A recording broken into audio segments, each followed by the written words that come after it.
Good evening. Welcome to the May 18th edition of the Dahmers Grove Village Council meeting. We're once again in council chambers. We do have public seating and welcome our guests tonight. We do, however, continue to be mindful of total person limits and IDPH best practices. So for the time being, we do expect masks to continue to be worn in council chambers. If you're in attendance this evening, please do wear your mask and watch your distance. As always, we'll begin with the Pledge of Allegiance. I pledge allegiance to the flag of the United States of America and to the republic for which it stands, one nation, under God, indivisible, with liberty and justice for all. Rosa, would you please call the roll? Mayor Barnett, Here. Commissioner Jose, Here. Commissioner Wallace, Here. Commissioner Sadowski-Fugit, Here. Commissioner Culvaney, Here. Commissioner Gilmartin, Here. Commissioner Glover. Here. Everybody's here. Fantastic. Item 3 on the agenda tonight, I've made a slight adjustment. This is going to be the public comments portion of the meeting for those in attendance tonight. Earlier in the COVID pandemic, we adjusted our agenda to place general public comments at the end of the meeting in an effort to allow online comments to become part of the record. We're still going to offer that to those folks that are at home. If you're watching online and you submit comments through the course of the meeting, we will touch on those at the end of the meeting and be sure they're part of the record. However, for those that are in attendance tonight, now is the portion of the meeting. If you've got some public comments that you'd like to address the council on subjects not on tonight's agenda, please come on down to the podium and let us know what's on your mind.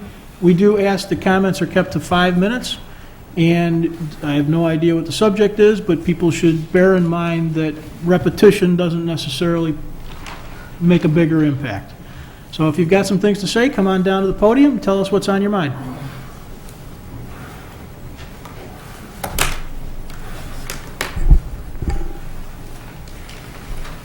This is so great you're having us first. Good evening, Mayor and all council members. My name is Amy Hamley. I'm at 5420 Ashbrook. I speak for my mother, Bobby Carlson, and some others who couldn't make it tonight. We thank you for hearing our comments this evening. We appreciate your time. Our issue is the property at 5300 Belmont Road, formerly the Magnetrol building. On Thursday afternoon, we felt like an ambush attack occurred between 11 and 3 p.m.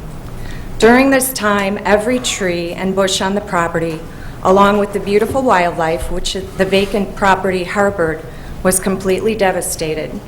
Everyone in the community felt deeply saddened, disheartened, and angry.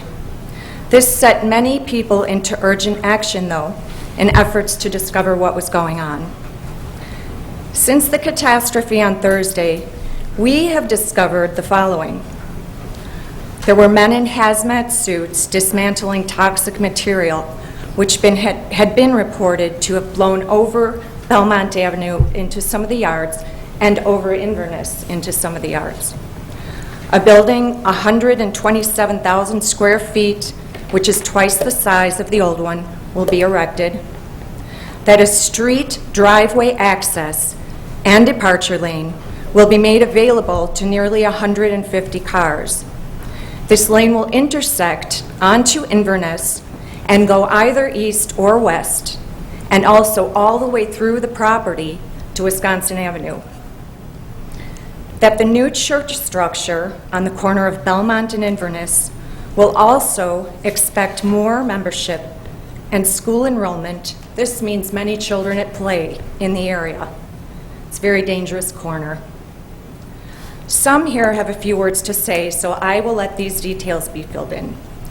My mother bought her townhome almost 30 years ago. It was a property, it was a new property. She was somewhat prepared for living there near the Ellsworth Industrial Park and kind of knew what that might bring, including more noise, some transient business, a little bit more traffic. But the more important thing to remember is that at that time, the population was exponentially less than it is now. The buildings, including Magnetrol, were established, well-kept, and sized appropriate respecting the hominess of Downers Grove and their Lyle community. She loves living there because there's a true sense of unity, friendly neighbors helping each other and our towns. We all shop locally, we support the new church coming, we tolerate and clean up the industrial park garbage, which is discarded as workers leave their jobs and travel down Inverness or Lowman in order to avoid the stoplight backup that waits at the Belmont Maple intersection. You can picture this if you know the area. It's a nightmare already.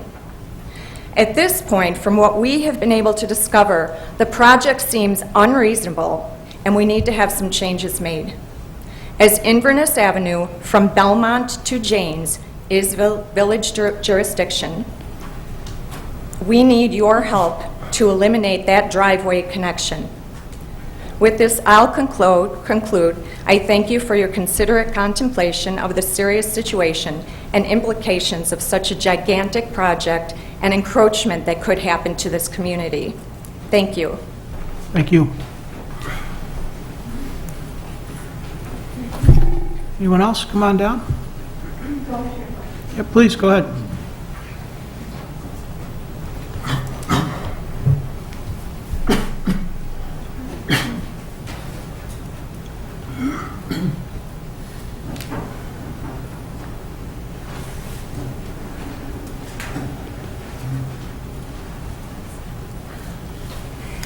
Good evening, Mayor and everyone else.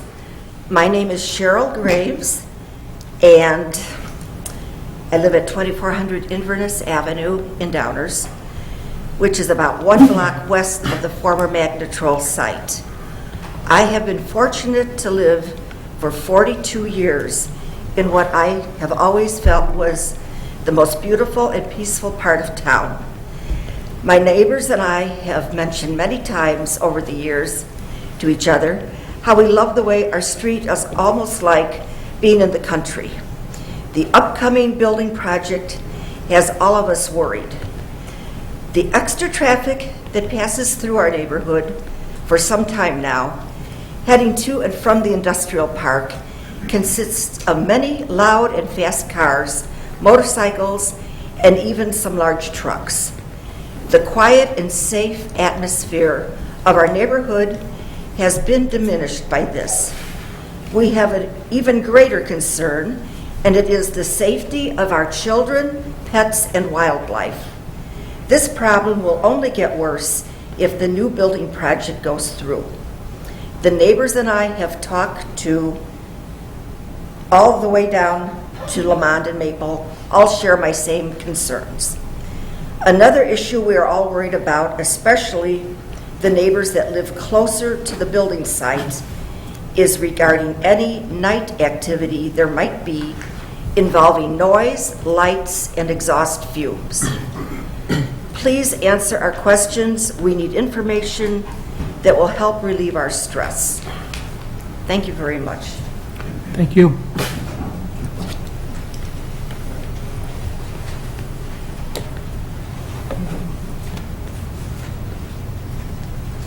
Hello, I'm Carrie Mueller-Anselo.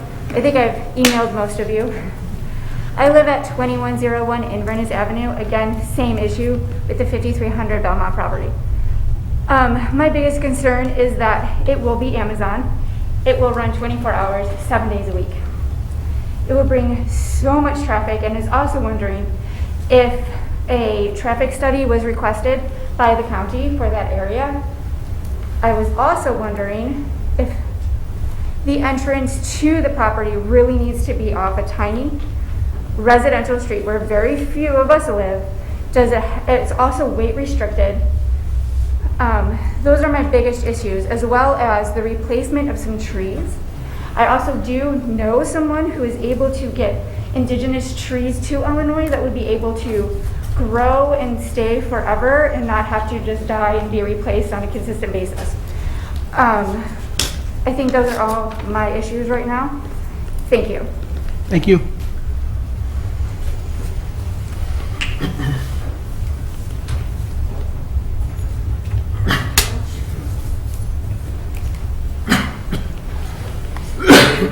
Municipal, Fairmont Avenue, Downers Grove. Dear Village Council, and specifically Mayor, as this affects the library. As an avid user of our library, it's with profound concern that I write to you today. I address this to the Mayor and Village Council as escalation. These concerns were brought to the attention of the Library Board at their last meeting, and no action has been taken, to my knowledge. I request the Mayor, with authority to dismiss the board, review the actions and statements of the Downers Grove Public Library, and specifically the Board Director. The library has posted 3 anti-racism statements dated June 2nd and April 16th and one other date, which propagate unsubstantiated and highly controversial critical race theories. The statements include comments on the appropriateness of police response in recent high-profile cases and prejudge the actions of first responders in absence of full due process. As we have just observed National Police Week, I remind the Board and Council that in the U.S., 362 officers in the year of COVID lost their lives in the line of duty, while the library administration busies itself posting anti-police statements on its website. The statements are also used to voice support for BLM, a radical anti-police organization that also finds its origins in Marxism. We must condemn extremism regardless of its source. The library is no longer impartial custodian of knowledge, but nominates itself community indoctrinator. What books will be removed from circulation, and what new books will be purchased? What story will the librarian select to read to your child at story time, and why? We ask, is this the new role of the library amid falling circulation to peddle the latest critical race theories? And does the Board of Library Trustees bylaws, Illinois Statute 75, Illinois 47, Article 2, Section 1, provide the legal authority for these type of statements? As the Library Board advised, and this is where they put their justification, it simply states the role of the Library Board is to communicate actively with government, local government, and the public. I guess they have free speech for whatever they would like to push. The village allocated itself $40,000 for diversity training and inclusion training in 2021, aka critical race theory training, despite a huge tax revenue shortfall, with District 58 spending $37,000 and the library $34,000 from their budgets. There's no empirical evidence that these indoctrination schemes do anything to change attitudes or improve outcomes, but rather check a box for administrators and attorneys. There are no demonstrable returns. I'm alerting fellow residents and the council of these disturbing trends, and I would urge the public to contact both the library board and the council with your concerns. Thank you. Thank you.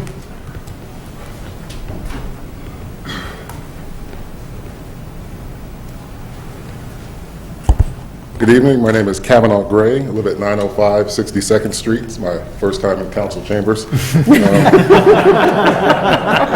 I wanted to take a little bit of your time to kind of share some good news for the village. In 2019, I began a project initially starting with the city of Chicago called Bridging the Entrepreneurial Divide.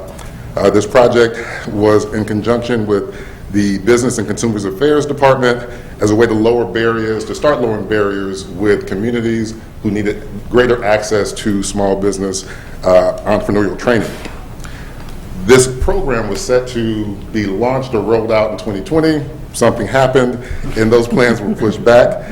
Prior to COVID, the Small Business Administration mentioned that 70% of all businesses, which are sole proprietorships, were closing at rates 3 times the norm. When you put the COVID magnifying glass on top of that, those numbers were exasperated, and what happens is that we had a chance to see a long-standing, very deep and personal look at some of these numbers as it relates to small business. When COVID began, 3.3 million small businesses shut down initially. As things began to slowly open up, there were about 1.2 million businesses that were still shut down. 60% of those closures have been permanent. Of the closures, Black-owned businesses have closed at rates 136% higher, Latinx businesses at a rate 28% higher, according to the National Bureau of Economic Research. In June of last year, after seeing some of these numbers come out, I began discussions with program coordinators at the Ewan Marion Kauffman Foundation in Kansas City and the National League of Cities in Washington, D.C. The result of these conversations brought The result of these conversations between these two organizations resulted in the Entrepreneur Cafe being one of 7 organizations nationally to be included in a fast-track entrepreneurial training program. Of those cities that were selected, the city of Rochester, New York, the city of Augusta, Georgia, the city of Detroit, and the Entrepreneur Cafe representing the village of Downers Grove and the greater western suburbs. Our collective efforts will bring Fast Track, a comprehensive small business education program and national grant-making and business resources to the area for 20 initial aspiring entrepreneurs who wish to take their ideas from concept to launch. Registration for what we are looking to do opens tomorrow, if I'm not mistaken, over a period of 8 weeks. And it runs from July 7th through Monday the 26th.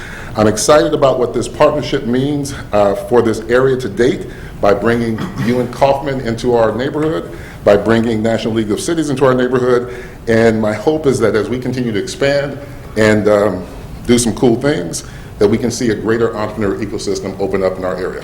Thank you so much for your time. Thank you, Kavanaugh. Nice to see you. Anyone else? Subjects not on tonight's agenda? Okay, seeing none, we'll continue. Item 4 on our agenda tonight, we have a series of proclamations this evening. We did a couple last week. We have a few more this week. We're going to start with Building Safety Month. Whereas the Village of Downers Grove is committed to recognizing that our growth and strength depends on the safety and economic value of the homes, buildings, and infrastructure that serve our citizens, both in everyday life and in times of disaster. And whereas our confidence in the resilience of these buildings that make up our community is achieved through the devotion of vigilant guardians, building safety and fire prevention officials, architects, engineers, builders, tradespeople, design professionals, laborers, plumbers, and others in the construction industry, who work year-round to ensure the safe construction of buildings. And whereas these guardians are dedicated members of the International Code Council, a nonprofit that brings together local, state, and federal officials that are experts in the built environment to create and implement the highest quality codes to protect us in the buildings where we live, learn, work, and play. And whereas our nation benefits economically and technologically from using the international codes that are developed by a national voluntary consensus codes and standards developing organization, our government is able to provide high cost and complexity of developing and maintaining these codes, which are the most widely adopted building safety and fire prevention codes in the world. Whereas these modern building codes include safeguards to protect the public from hazards such as hurricanes, snowstorms, tornadoes, wildfires, floods, and earthquakes. And whereas Building Safety Month is sponsored by the International Code Council to remind the public about the critical role of our community's largely unknown protectors of public safety, our local code officials, who assure us the safe, sustainable, energy-efficient, and livable buildings that are essential to Americans' prosperity. Whereas Prevent, Prepare, Protect, Building Codes Save is the theme for Building Safety Month 2021 and encourages all Americans to raise awareness about the importance of safe and resilient construction, fire prevention, disaster mitigation, energy conservation, water safety, training the next generation, and new technologies in the construction industry. Whereas each year in observance of Building Safety Month, people all over the world are asked to consider the commitment to improve building safety, resilience, and economic investment at home and in the community, and to acknowledge the essential service provided to all of us by our local and state building departments, fire prevention bureaus, and federal agencies in protecting lives and property. Now therefore, I, Robert T. Barnett, Mayor of the Village of Downers Grove, do hereby proclaim the month of May 2021 as Building Safety Month. Accordingly, I encourage our citizens to join with their communities in participation in Building Safety Month activities to this 18th day of May 2021, Downers Grove, Illinois. Stan, you want to come on up here and hand this off?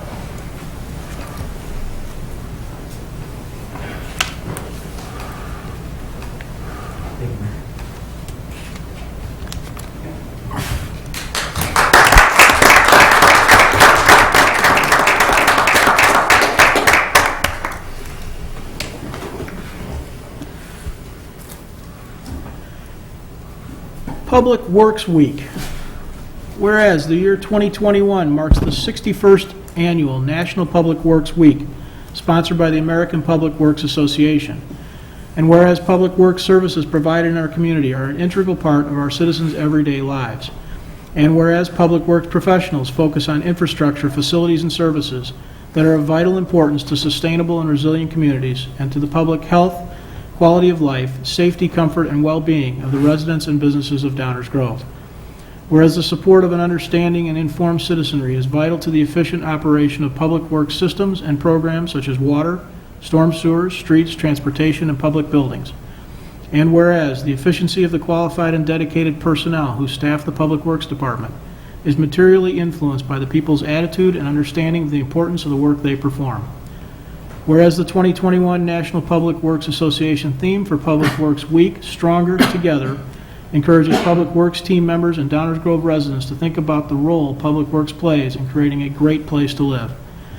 Now, therefore, I, Robert T. Barnett, Mayor of the Village of Downers Grove, do hereby proclaim the week of May 16th through 22nd, 2021 as Public Works Week in Downers Grove, and call upon all citizens and civic organizations to acquaint themselves with the issues involved in providing public works and to recognize the contribution which the Public Works personnel make every day to our health, safety, comfort, and quality of life.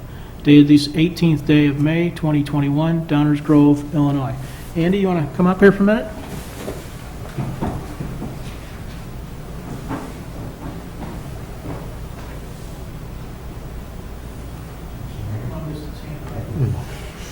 Thank you.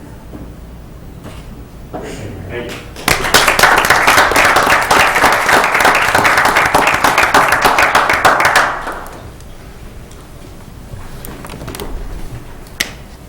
We got two more.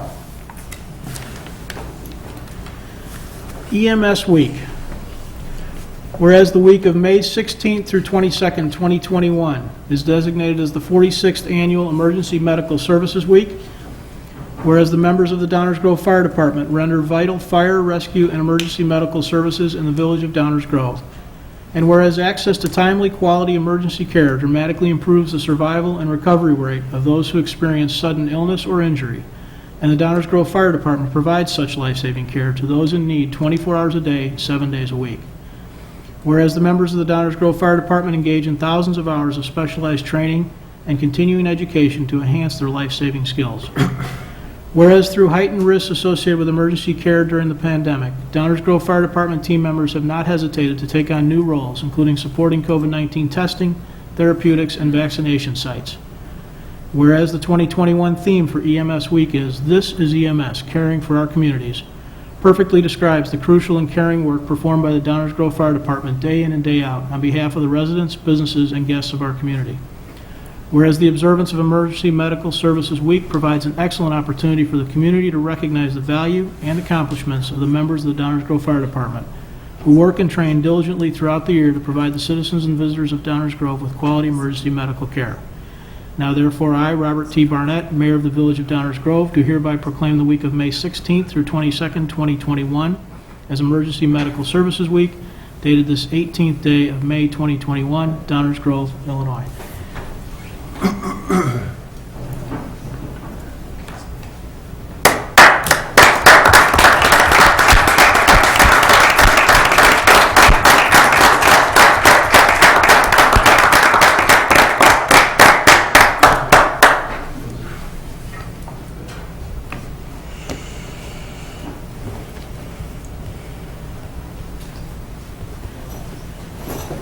Okay, we have one more. Whereas National Bike Month was established in 1956 and serves as an annual opportunity to showcase the many benefits of bicycling and encourage more folks to give biking a try. Whereas the Downers Grove Bicycle Club is promoting the joys of bicycling during the month of May 2021. Whereas throughout the month of May, the residents of Downers Grove are invited to join in Bike to Work Week, May 17th through 23rd, the Downers Grove Bicycle Club's participation in the annual Ride of Silence on May 19th, honoring cyclists injured or killed while riding, and Bike to Work Day on Friday, May 21st. Whereas the bicycle is an economical, healthy, convenient, and environmentally sound form of transportation and an excellent tool for recreation and enjoyment of Downers Grove's beauty. Whereas creating a bicycling-friendly community has been shown to improve citizens' health, well-being, and quality of life, to boost community spirit, improve traffic safety, and reduce pollution and congestion, and growing the economy of Downers Grove. Whereas Downers Grove's quiet streets attract bicyclists each year, providing economic health, transportation, and scenic benefits. Now therefore, I, Robert T. Barnett, Mayor of the Village of Downers Grove, do hereby proclaim May 2021 as National Bike Month in the Village of Downers Grove, and urge all residents to join me in this special observance. Dated this 18th day of May, 2021, Downers Grove, Illinois. Got a couple of bike club members here.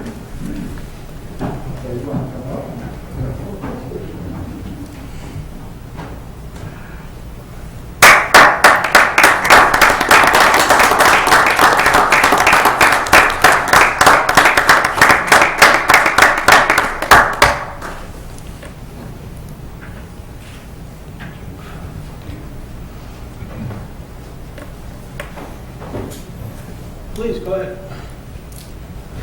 Mayor Barnett and Commissioners, thank you. I just want to extend once again an invitation to tomorrow's Ride of Silence, which will begin in the parking lot at 6:30 and commence riding at 7. Having gone through our ceremony, it's personal to us as we lost one of our members a couple of years ago, but it's a short ride, less than 5 miles, and we're happy to have a police escort. So the weather looks like it'll improve. I know we need rain, but thank you very much. Thank you, Bill. I think we'll go away now. Item 5 on our agenda tonight, minutes of previous council meetings. Is there a motion? Mayor, I move that the council adopt the minutes from May 11th, 2021 as presented. Second. Questions or comments from the council? All those in favor say aye. Aye. Opposed? Item 6 on our agenda tonight is the consent agenda. Is there a motion concerning the consent agenda? Mayor, I move that the council adopt the consent agenda as presented. Second. Comments or questions? All those in favor say aye. Aye. That carries unanimously. We had one item on the consent agenda tonight which has to do with our cemetery. Liz Chalberg has a couple of words she'd like to say. Thank you, Council and Mayor. My name's Liz Chalberg, 1132 Curtis, and President of the Downers Grove Historical Society. On behalf of the Historical Society, thank you for renewing our stewardship agreement for the Main Street Cemetery. Since the beginning of this agreement with the village in 2000, which asks us to provide research, guidance, and support in maintaining this historic site, all of the Historical Society's officers and board members have been dedicated to the mission. Much has been accomplished in this partnership with the village over the past 20 years, and I would like to publicly thank a few of the past and present very talented board members for their extensive involvement in several critical cemetery projects. First, I'd like to thank the 1999 Board of Directors for developing the original long-range plan and stewardship concept and presenting it to the village, and the village for moving forward with the agreement. The late Carol Wanschneider, the late Montreux Dunham, and Phyllis Batania for researching and writing the cemetery guidebook called Voices That Are Gone, and I have handouts of this for each one of you, and I have marked in it the history of this agreement that you are approving this evening. Lois Sturba for her ongoing focus and hard work supporting the research and management of monuments, memorials, informational plaques, and for coordinating educational tours and events such as Living Cemetery. Greg Elisha, Marty Axe, and Jim Toth, whose creativity and technical expertise developed the online Main Street Cemetery web app called, which you can, for those who don't know, is www.mainstreetcemetery.com. Bruce Swanson, who reinstated the celebration of Founders Day, including the Founder of the Year signature event, which recognizes one of our early settlers buried in the Main Street Cemetery. And Amy Gasson, Lois Sturba, Greg Elisha, Marty Axe, and Rich Culavani for helping research and support the efforts surrounding the village's much appreciated landmarking of the cemetery. Our primary contact at Public Works has been Castine Vonderheide, and I can't say enough about how exceptional she is to work with, and we want to say how much we appreciate her and her staff's very thoughtful attention to the maintenance of the cemetery. We look forward to completing future projects and to our ongoing partnership with the village on behalf of the Main Street Cemetery. Thank you. Thank you. Item 7 on our agenda tonight is our active agenda. This is the portion of the meeting where we expect to take action on something previously discussed. Is there a motion tonight? Mayor, I move that the council adopt an ordinance authorizing a special use for 2300 Wisconsin Avenue, Suites 201 through 203, to permit a personal vehicle repair and maintenance business as presented. Second. Any questions or comments from the council? Any questions or comments from the audience on this item? Okay, Rosa, please call the roll. Commissioner Jose? Aye. Commissioner Wallace? Aye. Commissioner Glover? Aye. Commissioner Gilmartin? Aye. Commissioner Cullivaney? Aye. Commissioner Sadowski-Fugit? Aye. Mayor Barnett? Aye, that motion passes unanimously. Item 8 on our agenda tonight is the first reading portion of our meeting. This is the portion of the meeting where we plan to discuss or rediscuss or continue to discuss items on which we do not plan on taking any official action this evening. We have 2 related items on our agenda tonight under the first reading. With that, Dave. Both have to do with downtown design guidelines and a review process. So here to present information on this priority action item is our Community Development Director, Stan Popovich. Thank you, Manager Fieldman. Good evening, Mayor. Good evening, council members. As Manager Fieldman noted, we're going to be talking about our updated design guidelines and consideration of amending the review and approval process for certain construction projects in the downtown. First, I'd like to provide some background on the project. Commissioner Cullivaney introduced this item as a new business item in July of last year. In August, the Village Council clarified the scope. As we staff got into it, we came back and got some clarification from the council at that time.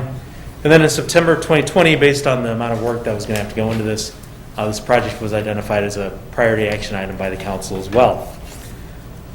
The project identified 2 tasks. The first task was to update the downtown design guidelines, and task 2 was consider amending the review and approval process for certain projects in the downtown.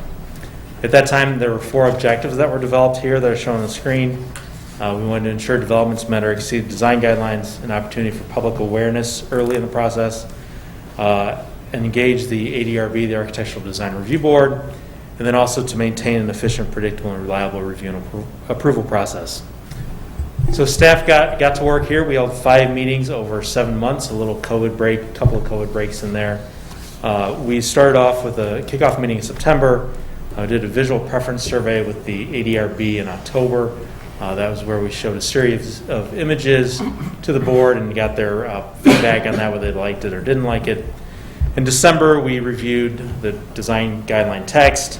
In February 2021, we had a review and approval process discussion. And then in March of this year, the ADRB made their recommendations to the Village Council. I'm going to go ahead and start with task 1, which was updating the downtown design guidelines. The current guidelines were approved by the Village Council in 2009. All developments that require council approval are required to comply with these guidelines. So that's planned unit developments and special uses.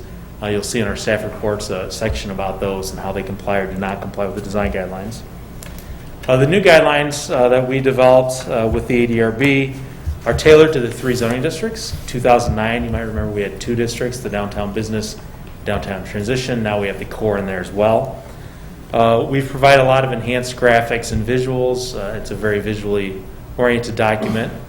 We've also clarified and expanded upon some key design elements, the building base, entrances, facades, etc. And then we added specific guidelines for parking lots and utilities. You can see here our table of contents, and in the packet as well, there are 10 specific sections that are in there. And then again, I just wanted to make sure that everybody's aware. I'm sure if you looked at the document, reviewed the document, it's very illustrative with some encouraging to some discouraged elements there. We used pictures that the ADRB liked or disliked to qualify, to show what they were looking for and what staff is looking for as well.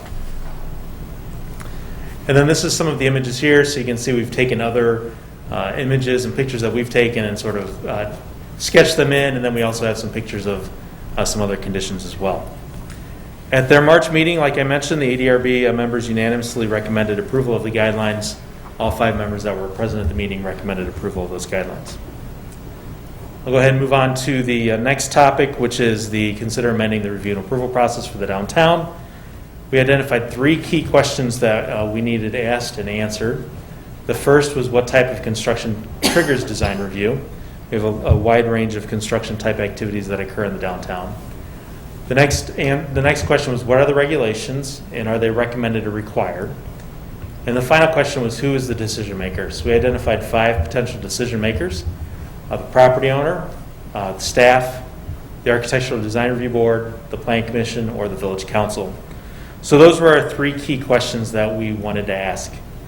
As a first step to this, we developed this spreadsheet here, which has the 26 different types of construction activities along the top. In the red you see here is our items, construction work that does not require a permit. In the black are construction projects that do require a permit. And then the items in the white on the far right-hand side are special uses and plan unit developments which require Village Council approval. And then our 3 questions are on the side here that we talked about in the last slide. And then we provided the ADRB with our current design review process. And then we've got an action shot here of the meeting itself. So we did this on a whiteboard. We put the ADRB on the spot, in all honesty, and said, okay, what do you think? And they set up where you guys are sitting, and then we sketched out what everybody said. So we had a record, an ongoing record, and a really good discussion between the board members about their opinions and what they thought, everything from no permits all the way to special uses and plan unit developments, the whole gamut. So each member had an opportunity to provide their feedback and ultimately work into this decision here, or the recommendation. The 3 recommendations that were made, the first recommendation was no changes to the rules and regulations for construction activities that do not require a permit. There were 5 members on the board at the meeting that night in March, and that was by a 3-2 vote. There was a unanimous recommendation of the members there that no changes to the rules and regulations for planned unit developments or special uses which require Village Council approval. And then the final key recommendation was that 6 building permit types should be required to comply with the new design guidelines. And that was, again, a unanimous vote on that one. Those construction types include no window and door openings, so that's if I'm popping a hole into a building, it's not replacing an existing door for a new door. Facade renovations, additions, new multifamily, that's by right, and new commercial, that's by right. The recommendation was that the ADRB serve as the decision maker on the process and that the Village Council serve as the appeal board. Staff reviewed previous permit activities over the past few years, and on average, we estimate the ADRB would hear about 6 cases in a year. That was what averaged out over the past 5 years or so. I've included some sample projects that were by right that would trigger these reviews. The picture on the left is Barcheto. It's on Curtis Avenue. Recently completed. This will be a facade renovation that will qualify. The next one would be the Spenga Building, which is at Curtis or Main Street and Grove Street.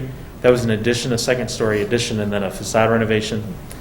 Wasabi here on the right, which is on Main Street. This was a recent facade renovation to add ceiling to floor doors in the front entrance there.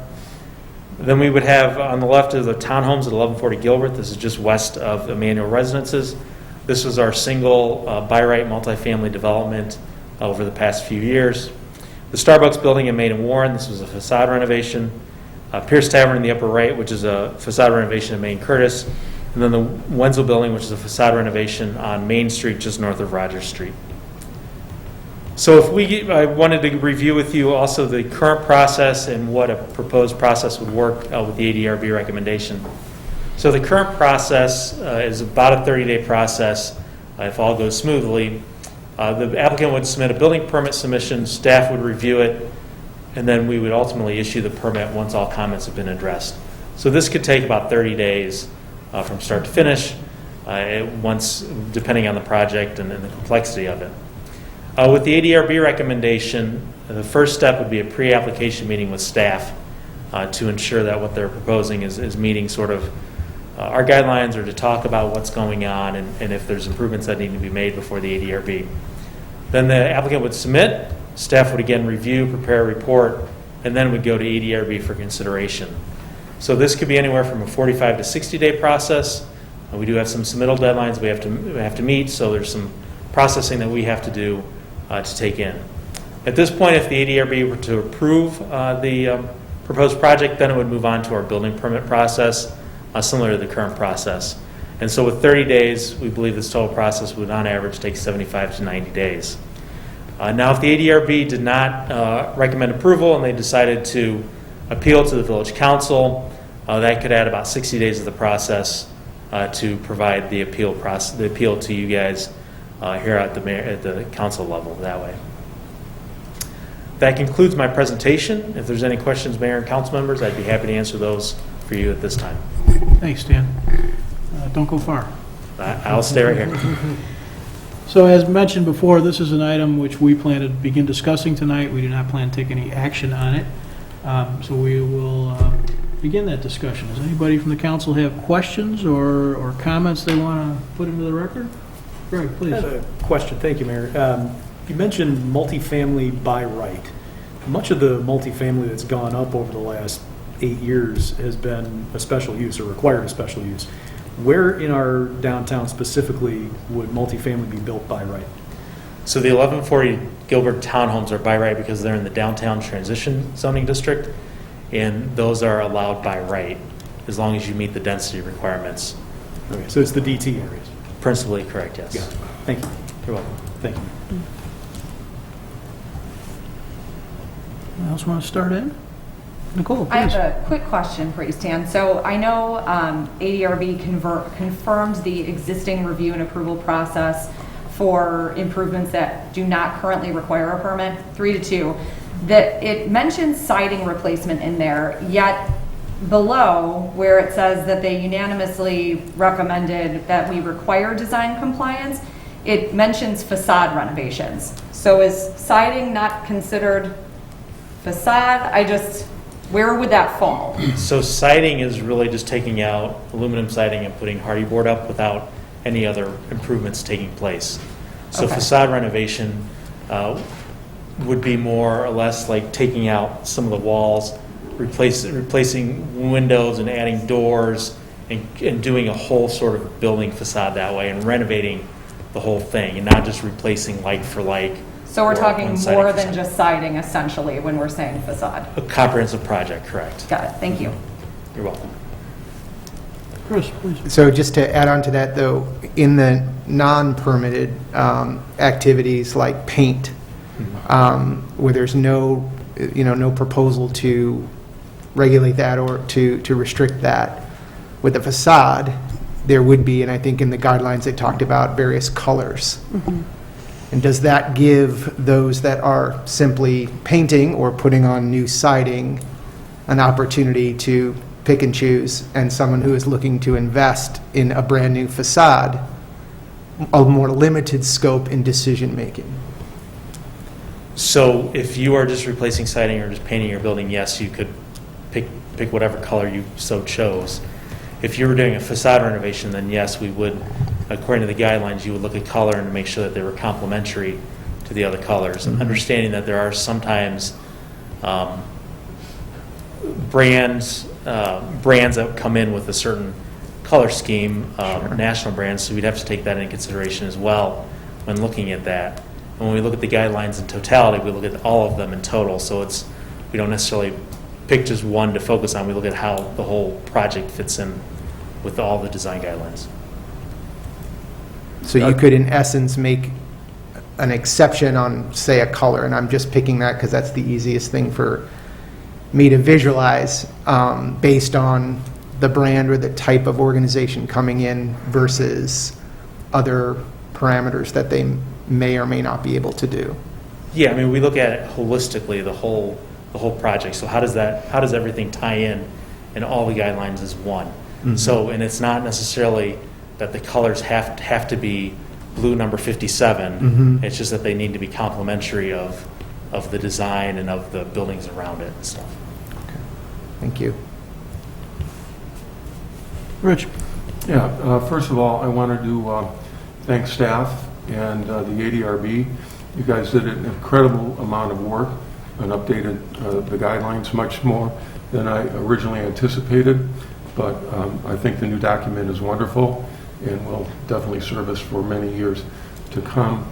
And when I kicked this project off originally and introduced it as a new business item, we were trying to get earlier visibility to residents to avoid the feeling that these projects are just being rammed through, and by the time that the public found out about them, it was pretty much a fait accompli.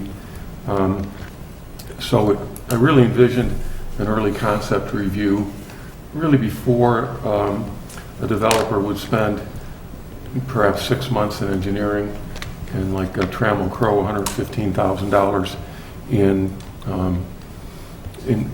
drawings to put in Maine and Maple, because we'd recommended a change to them in a meeting that I had with them, and this was before I sat on the Plan Commission, and it was to have one more step up on Main Street, and their comment was, it's way too late in our process. We've invested all this time, all this engineering, and if we were to do that, it's not just the loss of some 6 or 7 units or 5 or whatever the number was. It was that we pretty much have to go, so we can't make major changes. The other thing that we were trying to accomplish is ensure that the buildings that go in downtown enhance and don't detract from surrounding buildings, because we're going to have to look at them for 75 years or so. Hopefully, if they're built of good, high-quality, durable material, they'll be around. So I'm generally in full agreement with the new design guidelines, and I'm leaning very heavily towards approving the new process, but with the concern, I'm not sure we're giving residents enough advance notice, and perhaps the neighborhood meeting could be something that would be expanded, and this is not only for the public and the taxpayers in Downers Road. It also helps the developers out to get that feedback, because they don't want to go into a community with having adverse reactions, and if they can react sooner than later to changes, I think it would be fair on the development process as well. And so this is something I think that we may need to move forward on this and just be mindful of those considerations. It's hard for a council to take another bite at the apple once an issue has been settled, because we have finite resources, and particularly now we have a lot that we have to accomplish in the next few months. But generally I'm willing to support this. Leslie, go ahead. Yeah, kind of along those lines, can you just highlight the points in the current process where we take public input, and then if that changes at all, or if there's any additional opportunity, whether it be for, ADRB or whatever it may be, but just maybe kind of guide us there so I have an idea where the public comment might arise in this process? Sure. So we'll go back to our current process just as a baseline here. The items in red on top are no permits. So staff doesn't see those. That's just somebody doing whatever, painting the door. The permits then in the black range from everything from interior remodels and stuff. So those are really, at this current time, staff, they'll consult and say, hey, we've got these design guidelines. Think about doing this stuff. With the special use in the planned unit development, so those are required to go through a neighborhood meeting. The developer will do that meeting probably about 3 to 4 weeks out in front of a plan commission meeting. We request they use the same mailing labels that we as a village send out for the public hearing, so that they're inviting the same neighbors then. So then they would hold a neighborhood meeting. They'll get some feedback. Occasionally they'll change plans and modify plans based on some neighborhood feedback from residents in the neighborhood. It doesn't limit those. I mean, if somebody lives more than the mailing list and they're hear about the meeting, they're welcome to attend the neighborhood meeting as well. So that's the first opportunity for neighborhood comment. And then at the plan commission meeting, there's public comment that way as well. So staff notices the hearing in the newspaper. It's on our website. There's a nice big sign in the front of the properties that's also noticed. So we will get calls from people that live, if there's something on the south side of town. I live north of Ogden. I was driving past what's going on down at 63rd Street. So we'll get calls from people. We'll explain what's going on, and then if people are like, oh, when's the meeting? we'll tell them, come on in. So then it's open at that point for Plan Commission. They have a hearing, and there's an opportunity at that time. And then if it's a recommendation off the Plan Commission, then it comes to the Village Council, and there's 2 meetings here. So there are a minimum of 4 opportunities to do that. And occasionally there will be discussions with staff and residents when they call and ask questions. So depending on the type of project, sometimes we receive a lot of questions, sometimes we receive a few questions. And then sometimes they might reach out to the petitioner once the meeting's been held and have some discussions outside of the formal staff process.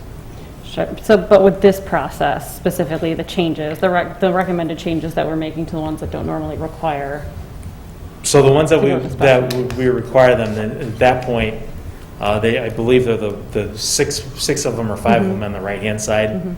That would be a similar thing where we would receive comments at the ADRB meeting that way, and then at this point there's no requirement for a neighborhood meeting in this proposed concept. But they would be able to come to the They would be able to come ADRB to the meeting, and, correct. yeah. I mean, is there anything that we could even think about internally just to kind of, I don't know, find a way that we could better advertise that, there is something planned at the ADRB. I don't know if we necessarily need a neighborhood meeting, but just kind of maybe put a similar sign out to what we do for Plan Commission in front of a building saying that, there's going to be an ADRB meeting on this property, or...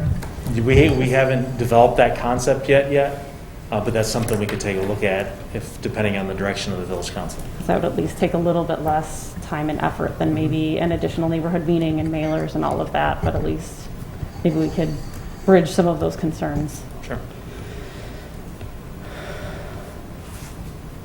Nicole? Thanks, Mayor. I'm sorry, I just had a couple more things, Stan. Can we, before we get a final draft of this, can we get more clarification on those facade renovations just based on some of the discussion up here tonight? Just some more finite, here's exactly what we're looking at, here's what falls into this category. And then lastly, this is not something that would necessarily cause me to not vote for this. I really appreciate all the work that staff has done. I do have a concern about council serving as an appeal board. We don't do that in any other capacity.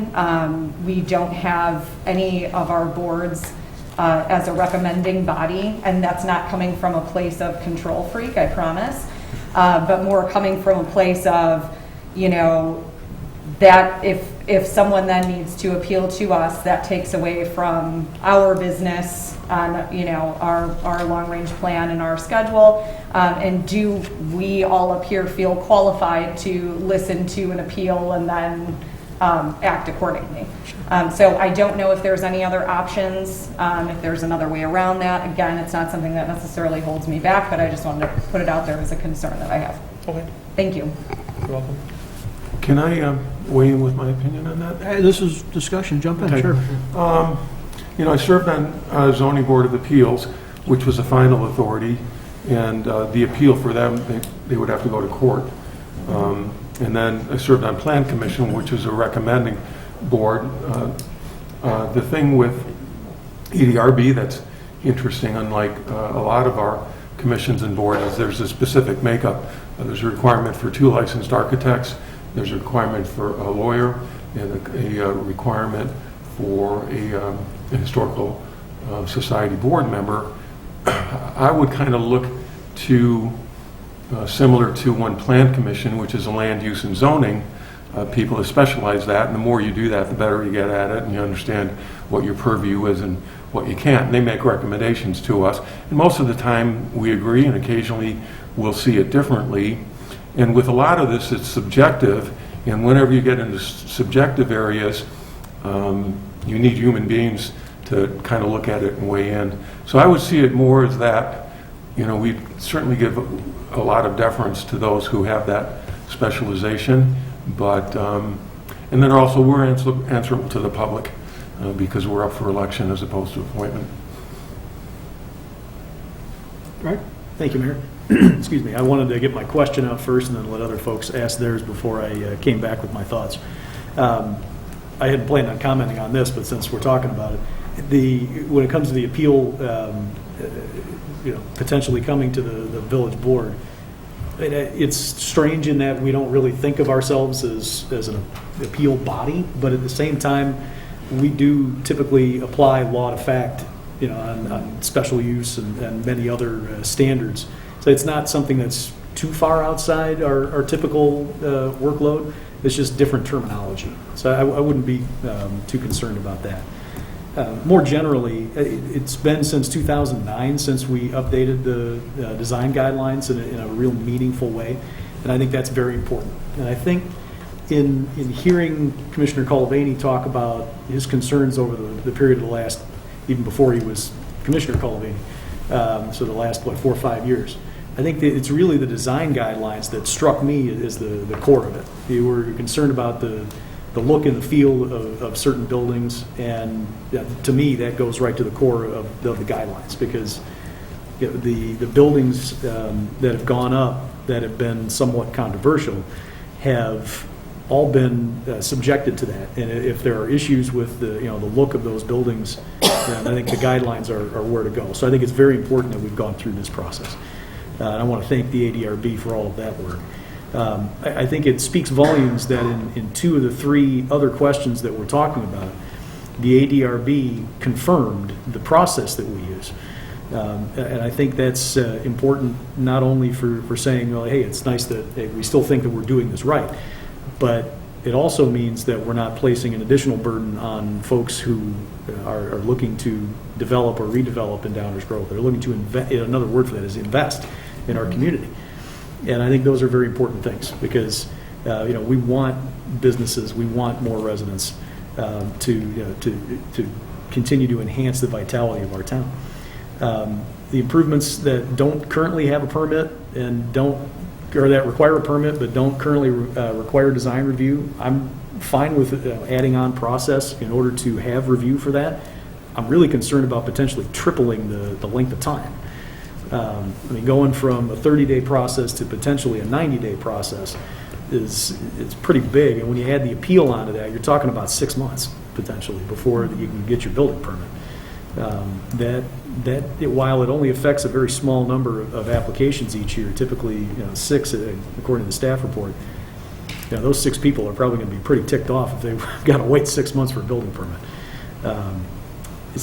I'd like to find a way to give that the applicability of the guidelines and give that look, but streamline it. And those might be 2 diametrically opposed things that we can't figure out. But if we can find a way to get to the and solution, I'd like to see it. Thank you, Mayor. That's great.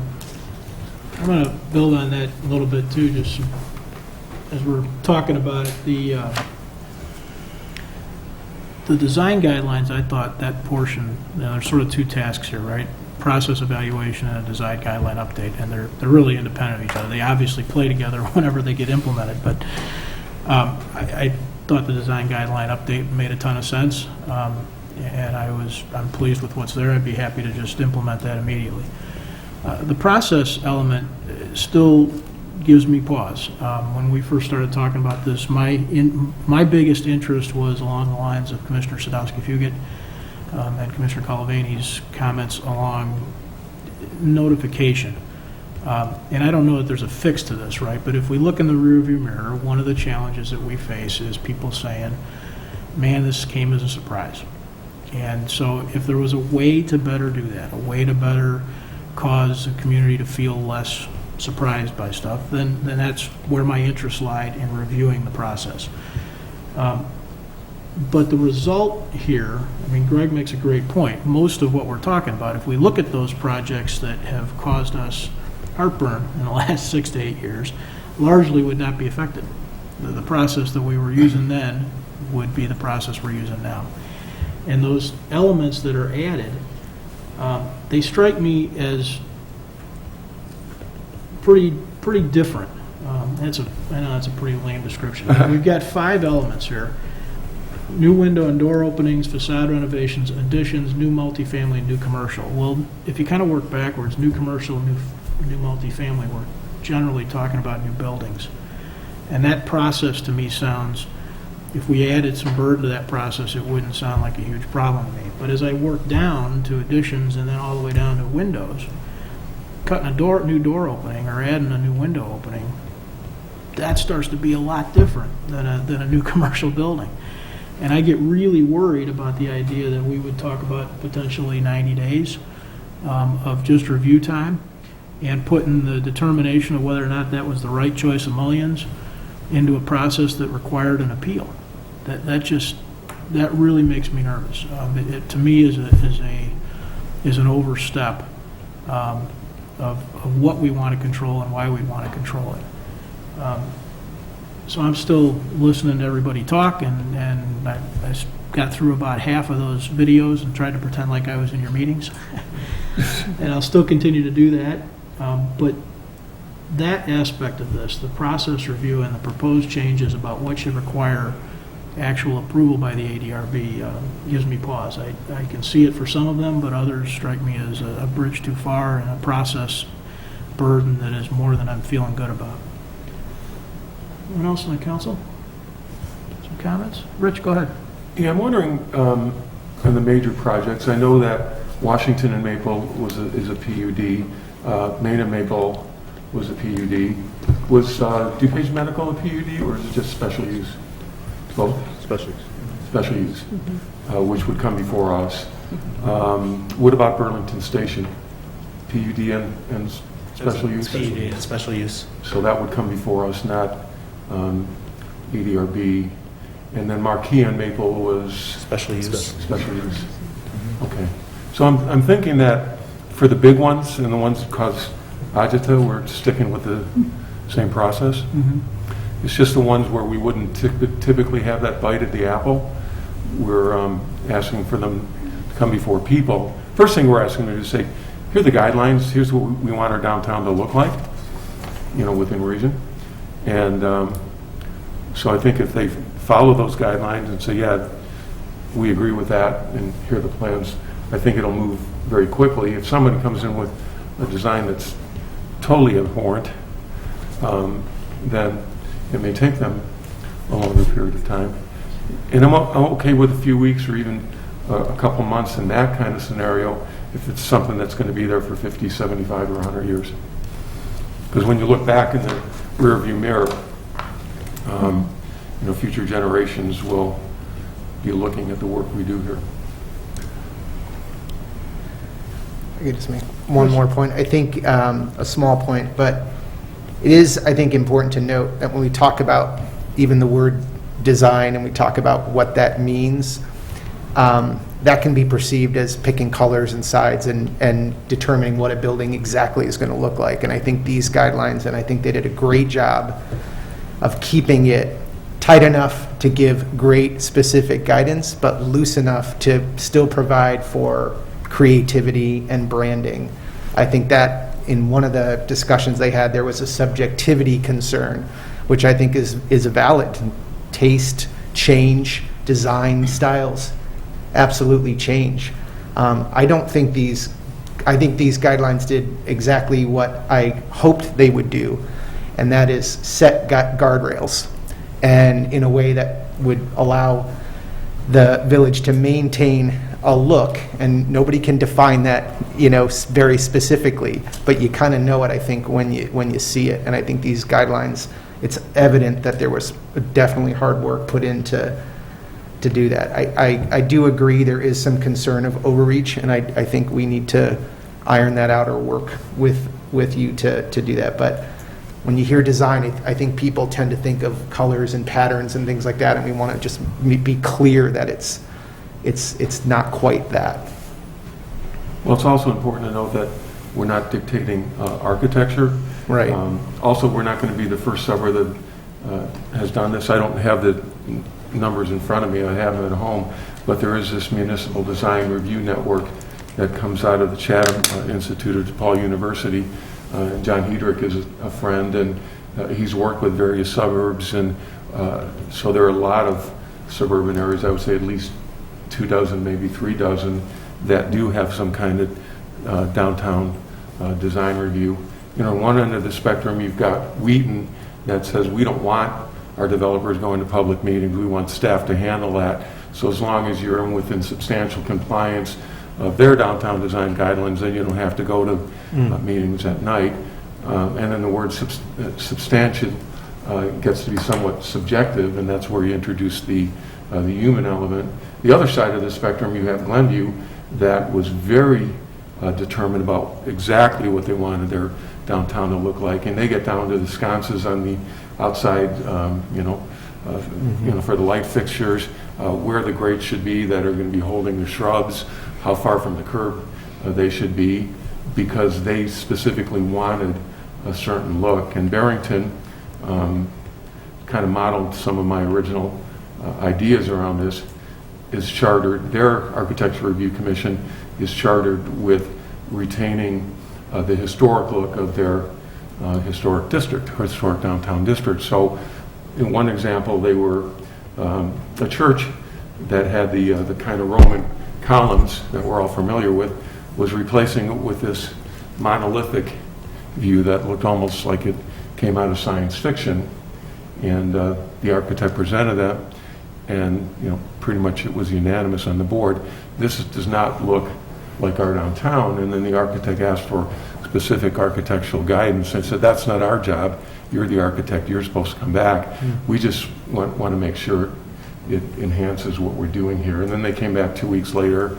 They made the changes, and that project moved on. So in that case, probably added a month or two to that process. But that's kind of the middle road that I feel that we're doing here. And the other thing is this has to be workable for staff, Stan and his crew, that do a great job, because they have to do the heavy lifting. They have to sit across the table with all these drawings and these developers. But I think if a developer were to look at this thing and say, well, they're pretty clear in their downtown design guidelines, so if we're going to relocate or relocate in Downers Grove, at least we know what we're aiming for. Leslie? Yeah, as we have these discussions, I definitely can understand concerns with things like new window and door openings and facade. I guess I struggle and I go back and forth with this, but knowing that the ADRB unanimously recommended these specific options, and they have some of those experts on there, I kind of feel like I'm going to take the recommendations of the folks who kind of see this day in and day out.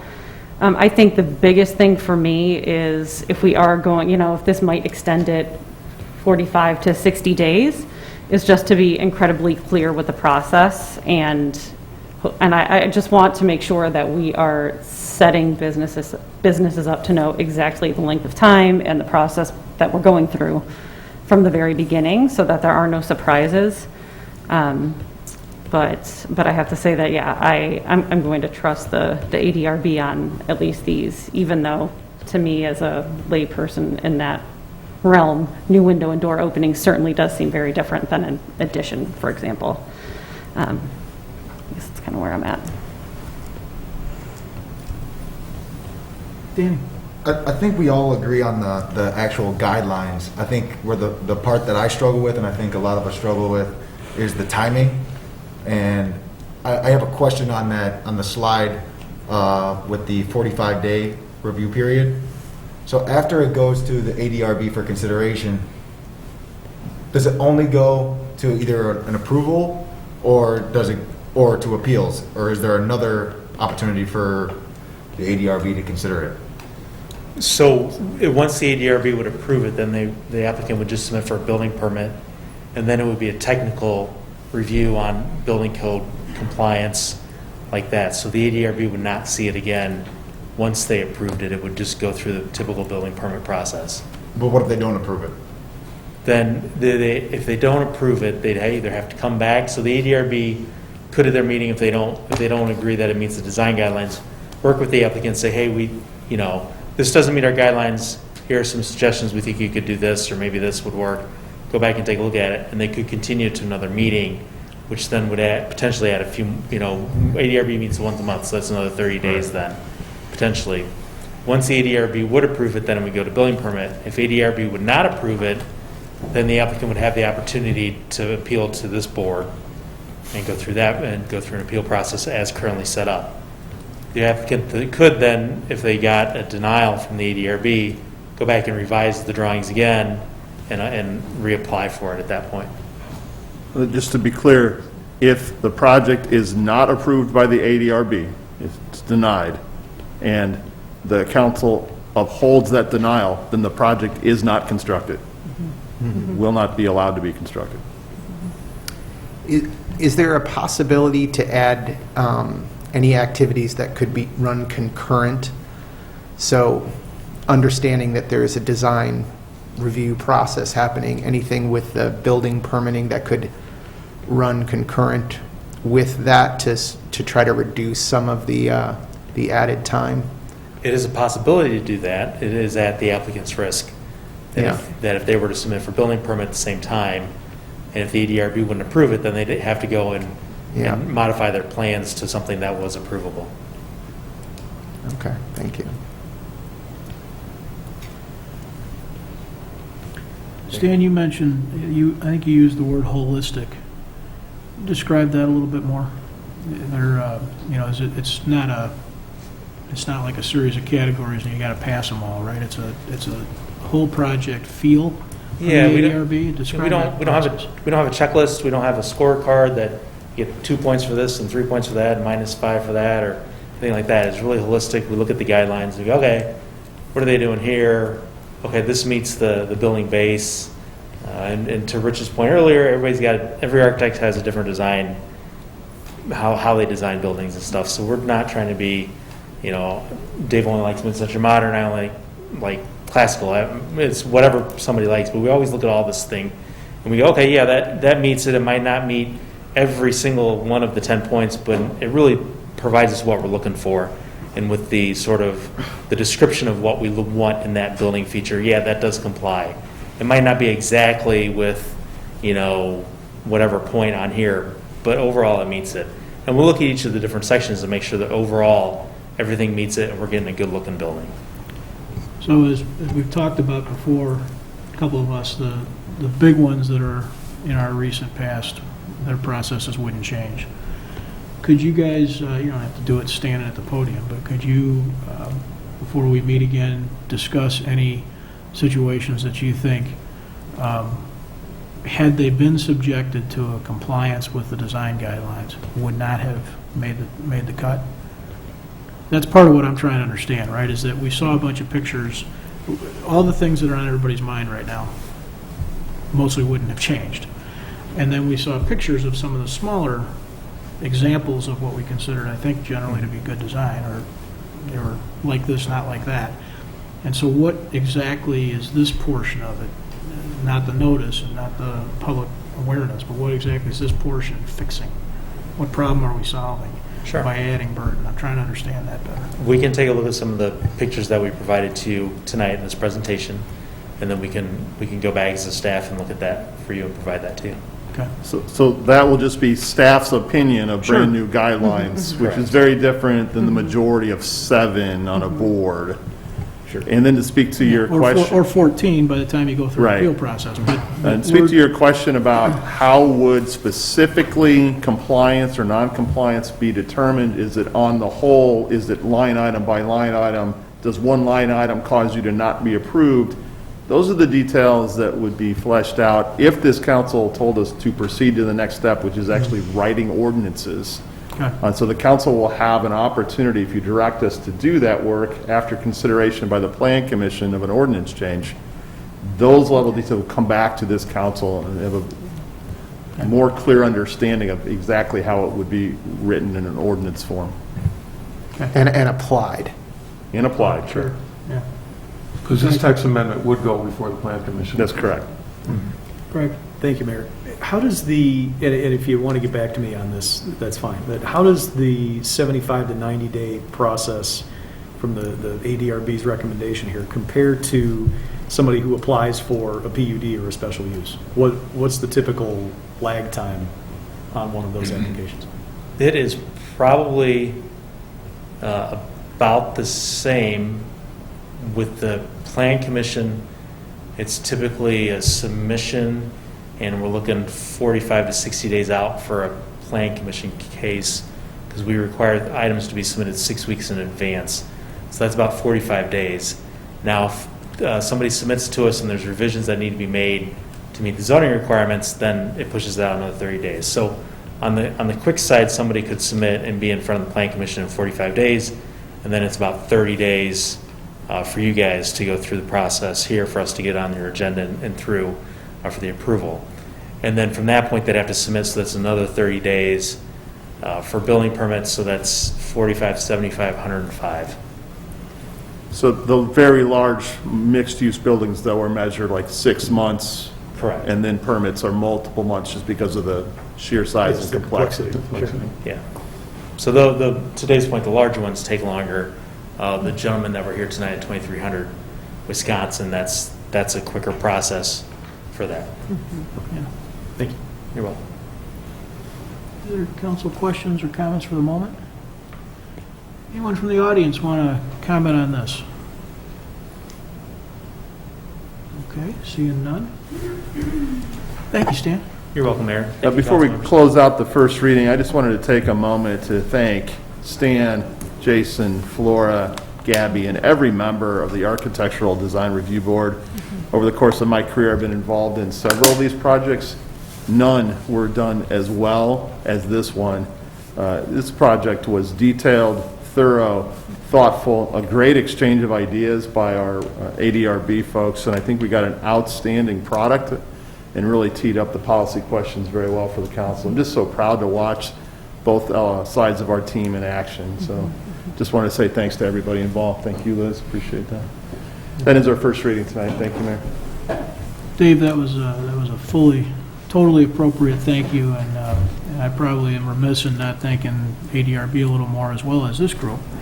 For those watching at home and trying to understand the process, land use is a huge portion of what your village council is engaged in, and we're talking about potentially changing that process.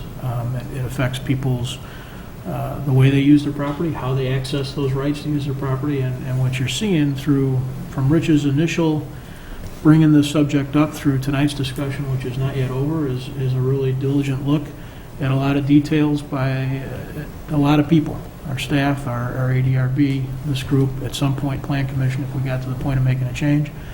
So these things do not happen lightly. They are really thought through. And I think if you're out watching, you should be proud of your village government right now. Thank you all.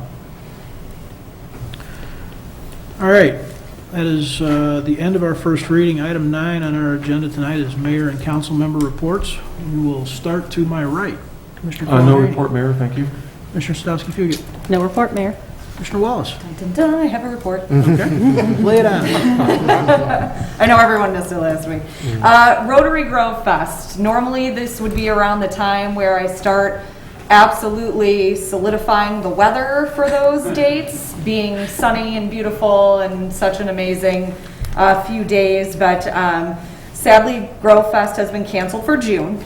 But I did want to let anyone that was interested know that the club is looking for different opportunities for other dates later in the summer, and will hopefully be solidifying a plan at an upcoming meeting. I know a lot of people are saying, well, the CDC updated recommendations. Why aren't we doing this? Grove Fest planning literally starts when Grove Fest ends. So at a minimum, we're looking at 10 months of planning that goes into those typically 4 days worth of a festival. And unfortunately, there was still a lot of uncertainty leading up to where we are now, and that made it incredibly difficult. But stay tuned. The club is hoping to do something potentially in August. Thank you, Mayor. Thank you. Mr. Glover. I just wanted to make a quick note about the CDC guidelines and remind everybody to be courteous when they're going into restaurants, and to be courteous to employees and businesses during the transition of these phases, because everyone's trying to deal with it in their own way and maintain a welcoming and comfortable environment for all patrons. So just keep a mask in your back pocket. It's not really that hard to comply. Thank you. Commissioner Gilmartin. No report, Mayor. Thank you. Commissioner Jose. No report, Mayor. Thank you. I have no report either. We had public comment in council chambers here at the beginning. I want to check with Mr. Baker, see if anything came in online. Yes, Mayor, we did receive one additional remark comment that was submitted at 7:25 p.m. It related to concerns about the 5300 Belmont project. It will be incorporated into the public record along with all the other remark comments that had already been submitted, and it will be posted online like the other comments which were posted online earlier this afternoon. Great. Thanks, Mike. Manager's report. Want to take a few minutes? Yes, no report other than moving forward with long-range planning efforts, Mayor. We are going to move over to the committee room for the continuation of this meeting, which is some long-range planning discussion which started last week.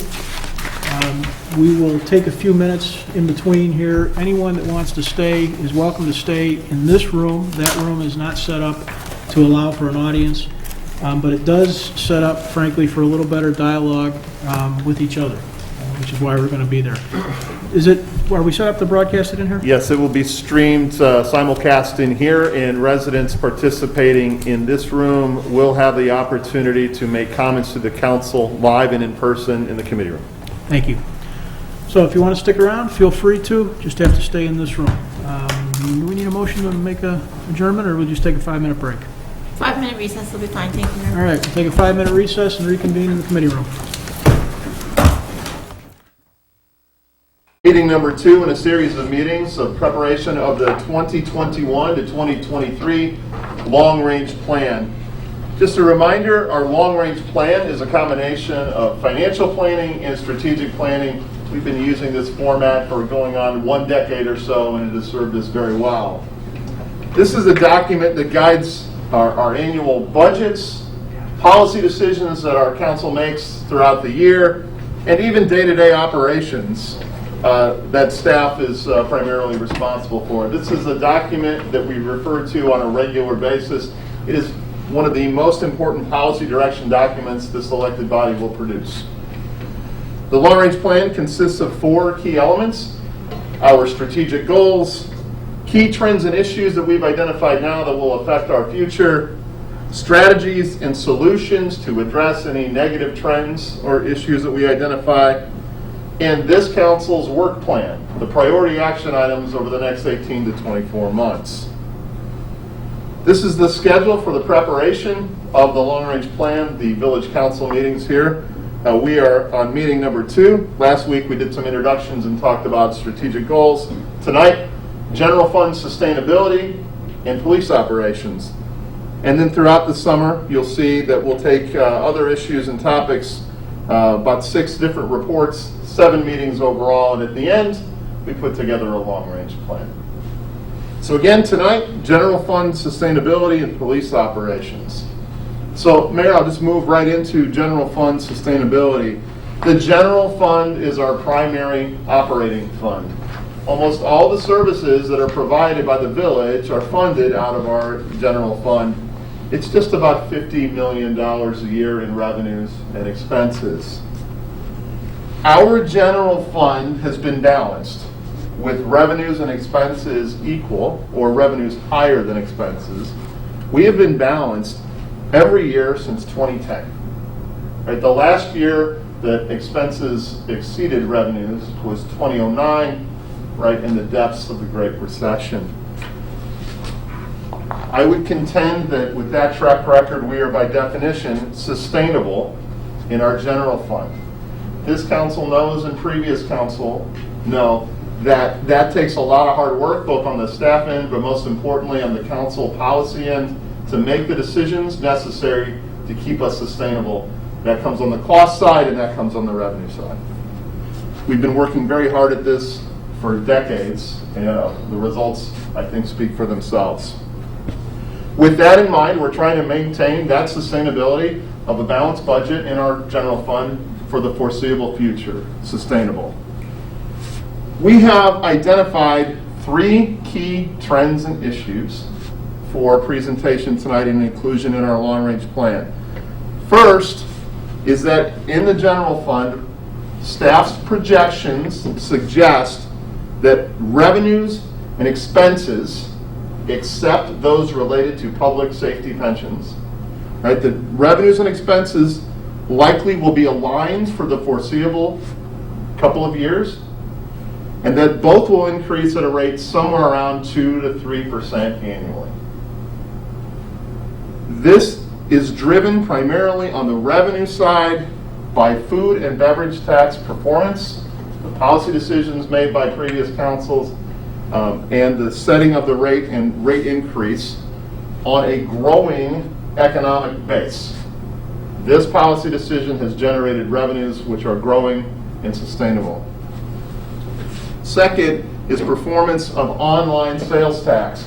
This is the first year, 2021, that the state of Illinois put in place a taxing system where sales taxes generated from online sales come back to the municipalities. We're starting to see that. We saw it, and we have 2 months worth of data.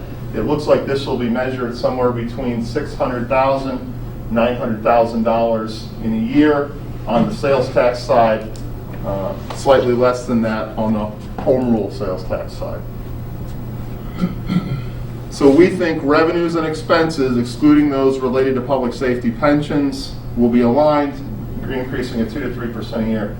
I can't remember if we've ever stood here in this meeting format and said we think we're aligned, right? So we do, but this is the first time, so we're a little nervous about saying that, but it actually is good news. We think this is what we're setting up for. Second key trend and issue is not a new one. We've been dealing with this for many years, and that is this. The required contributions that the village has to make to our public safety pension funds is likely to continue to increase at a very high rate for the next several years. In fact, the next 20 years until 2040, when our pension funds are required to be fully funded under state law. How much of an increase? It has been double-digit percentage increases for the last several years. We expect that to continue. In the draft report from staff, you'll see that we think somewhere around $1.2 million a year increase. Right now, we currently levy $8.8 million, so you can do the math there. It's going to be up over $11 million pretty quickly.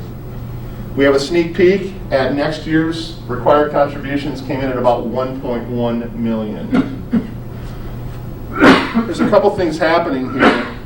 There's a new state law that created statewide pension boards, one for police, one for fire, to manage pooled investments of all funds in the state of Illinois.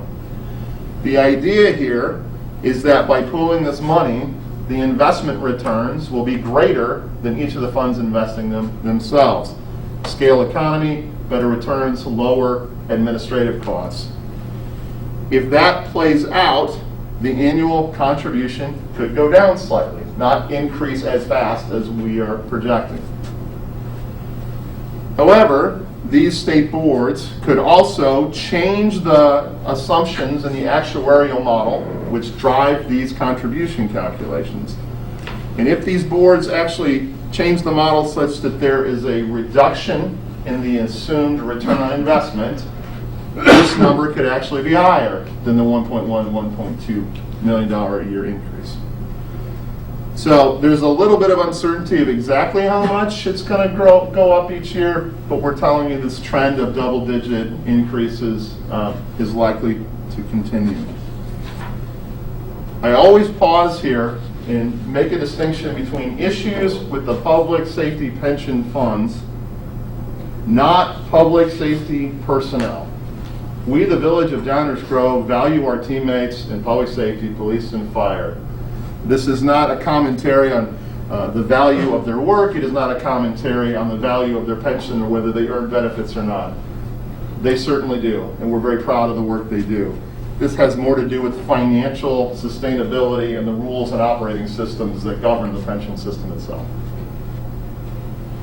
And the last issue is also not a new issue. I've been following this for several years, and that is this, that the state of Illinois might reduce the amount of income tax that is shared with municipalities. The state taxes income, a portion of it comes back to municipalities based on population. They might reduce the percentage that municipalities get. They've been making small and moderate changes to this formula over the last 5 years or so. And each year that the state has its own budget challenges, this issue comes up, as we might keep more of the state income taxes that comes in. Some of you may heard of the issue of local government distributive fund, LGDF. This is state income tax, same issue. All right, so with these three issues, we've identified strategies and solutions to address the two that could be challenging to our financial condition. First, continue with cost control measures. That is in our DNA. For the last decade or more, we have challenged our staff team, our council has done the same at the council level to make sure we are always treating public resources efficiently, mindful of costs, bending that cost curve down. We will continue to do so. Next, protect state-shared municipal revenues and reduce reliance on state-shared revenues. Two related points here. We recognize that the state has control of a lot of the revenue sources, so we're always working, especially with the DuPage Mayors and Managers Conference, to make the General Assembly aware that we depend on those revenue sources, we put them to good use at the local level. But also being in a position that if those revenue sources decline, that we're not so reliant on them that we have a service delivery issue. So we're trying to protect the local municipal revenues at the same time position ourselves. If they go away, we are not as reliant on them. Next bullet point, consider increasing our property tax levy for operations. This is the portion of the property tax levy that would pay for these increases in expenses that are projected at 2 to 3% a year. I think once in the last 10 years we've made a minor increase in the property tax levy. I think it was 2 years ago. We're just saying that that might be one of the revenue sources we want to consider on a more regular basis, small adjustments to the levy for operations. And the final strategy and solution in the general fund is to continue to pay for these required contributions to public safety pension funds by levying a property tax in that same amount.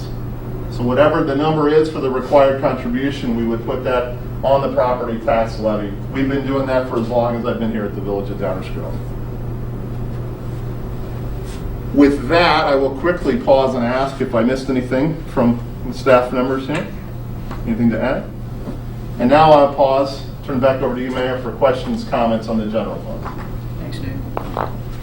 So the purpose of these planning meetings is to establish an understanding of where we are, and then also to solicit questions to make sure that everybody is clear on where we are. And then also to see if there's any ideas that people want to work through or ask or have people get into. In years past, we have talked about different revenue sources. Or one year when there was a list of potentials and we put check marks or something by those that we were interested in. This is a key to our strength, is to manage this process really well. One of the things that happened, Nicole referred to it last week maybe, but when we experienced last year, as Kavanaugh said, something happened. We were able to take the position that we were going to pull the reins back on some things, but continue to maintain the organization, continue to deliver the services that people were expecting. It was not true of every municipality. There are municipalities out there that had to make substantial layoffs in various departments and change the services they were delivering. A big part of that had to do with our financial strength. It had to do with our long-range planning. It had to do with our varied sources of revenues. So I want to continue this thing, this pattern of behavior and pattern of operating that we have. But it's important that everybody has an opportunity to weigh in, to ask questions. I will note that that LGDF thing is about 10% of our revenue, approximately, and it is a constant football. Every time Springfield feels a pinch, they feel like maybe they should keep a little bit more. I think was it originally supposed to be 10% return? And it's now 6 and some change or something. So they have, over the years, reduced it. I think they brought it back up maybe within the last 5 nowhere near a full restoration. That is a topic that DuPage mayors and managers, as Dave said, always on. They're going to be on it in force this week and next, because it's a subject that's being kicked around in Springfield. That idea that we would look for ways to reduce our reliance on that is pretty important, because that really, if you think about it, I don't want to defend Springfield for anything. I really don't. But they're in trouble. Everybody knows it. No solution to the state's budget problems involves eliminating new revenue or keeping all the same services. Some blend of that is what we're, and what'll happen is we'll ping pong back and forth with little pieces, but we should expect LGDF to be always in play and always a little bit suspect as to what it will be. I think that idea of continuing to look for ways to not be reliant on it is really important. Anyone got any questions or comments or things they want to add? Leslie? Do we know when we're going to have a better idea of what that contribution to public safety funds is? I'm trying to remember in the past, and what timing does that usually take? Yes, so this is a new process this year. I think the state fire pension board is running a little bit ahead of the state police pension board. So I think in the next, not this year, but next year, we'll learn more about fire investments, and the year after that, learn more about police. So this will kind of unfold over the next 3 years as to how the new process will affect these numbers. So nothing, should we expect anything drastic this year, or just? So this year, it's still under our control, our control. The pension boards that are appointed to manage the Downers Grove Fire and Downers Grove Police pension funds. And those boards have already made their calculations and recommendations, came in at 1.1 million. That'll be next year's levy. Okay. Can you remind me what last year's was? So I just described the increase. So total current year, 8.8 million. Okay. So plus 1.1, 9.9 million. No, but I mean, do you remember what last year's increase was? Oh, I'm trying to think about that. What the increase was? Yeah, do you I think remember? Mr. Baker's here, because I don't remember, but he will have it here I feel like shortly. it was something like 880 or something. I'm probably just like making that up. but- That number does sound familiar. Right? It feels Yeah. like it was under $1 million. Yeah. Okay, that's fine. I'm just trying to weigh it in terms of, I'm not against considering raising taxes, increasing the levy for operations, just to make sure that we stay sustainable. I have no interest in cutting any further. We've already made so many cuts that that just would not make for a sustainable organization. So if we feel as though that's necessary, I'm open to that. I'm just trying to kind of weigh it, thinking about in these coming years, is this a good time to do it, thinking about the potential for, it to be even worse coming years, or, so just kind of trying to think about, weigh those considerations and think about timing. Mike, do you have an answer? Not quite yet. You can tell me at the end, it's fine. I'll buy him a little That more was my time. rationale. I'll buy him a little more time to, we're going to talk about property tax levy in its entirety. So we just talked about 2 of the 3 components for it. In June, we'll come back and we'll give you a bigger picture, a broader picture of what's really happening in the past and future years. Okay. Leslie, one of the things that's kind of embedded in this discussion is we've had this policy of taxing to cover, right? Yeah. And I don't think, I don't have any interest in changing that. And so when you say that you're going to do that part, we as an organization say we're going to levy our property taxes as required to make our budget contribution. It's sort of, I don't want to say it's parallel, right? Because it hits every household, to be sure. And that's what all of our tax increases have many meaningful around have been for the last decade or more. But to your question about, is there a good time or bad time? We fully expect a decade or 2 of this kind of environment. Yeah. And so I don't want to say we ignore it, but I think we have to I think it's important. I like the idea of the policy that we make a sort of segregated the 2 conversations. We're going to levy that because it's an obligation that we made to the part. And then we got to figure out what it is we're going to do as an organization from an operations standpoint and fund that in some way, right? And there's no ever good time to raise taxes, but you're exactly right. It's not like we're running around here with opportunities to save a bunch of money. So I'm glad we're all thinking about it and talking about it, I would say that policy is now continuing. For me, it separates that question about operations. $1.16 million. Okay. So that'll be nice. Thank you, Mayor. Excuse me. Like Commissioner Sadowski-Fugit and the Mayor, I really don't have any interest in cutting any services. I think we've done very well being sustainable over the last decade. Springfield is always looking for new places, new pockets to pick. We're a frequent popular target, and hopefully we can continue to stave that off for all municipalities around the state. But that reality is what it is. We have to keep all options on the table at all times. So we have to be willing to consider increasing the levy for operations. I don't think it's right that we remove the flow from our bank, so to speak. Especially when we have additional priorities that we're looking at that may require revenue. When it comes to pensions, I think it's right that we continue to dedicate a portion of the property tax to that. It's the most reliable revenue that we have. And these are obligations that we must meet. We simply don't have a choice. It's required by state law. And it's only right that we meet these obligations. So to use the property tax, I think makes perfect sense. We have to continue.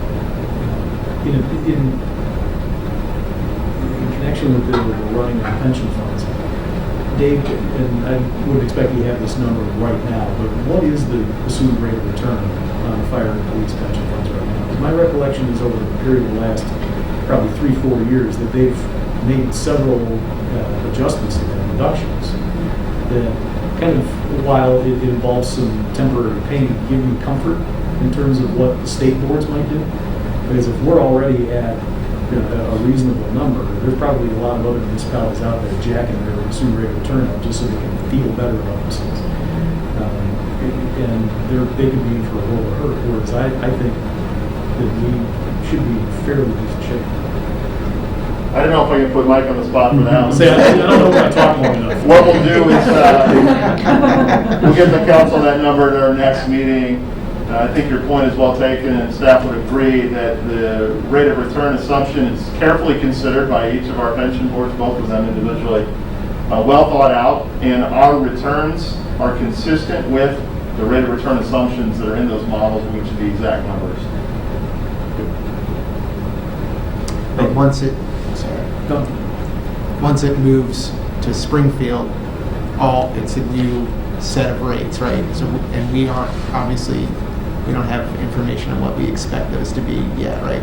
That's correct. There's cost savings allegedly based on the volume of dollars being managed under one manager, but we don't have any guidance on what that might look like in terms of a rate of return. That's correct, and you can imagine it's the first year where they're doing pooled investment with each of the models having slightly different numbers. Could be a challenge to that board. As they get into it, they'll probably dial in better what that rate of return should be. So I had another question just as it pertains to food and beverage and how for our forecasting here, what we expect, are we looking at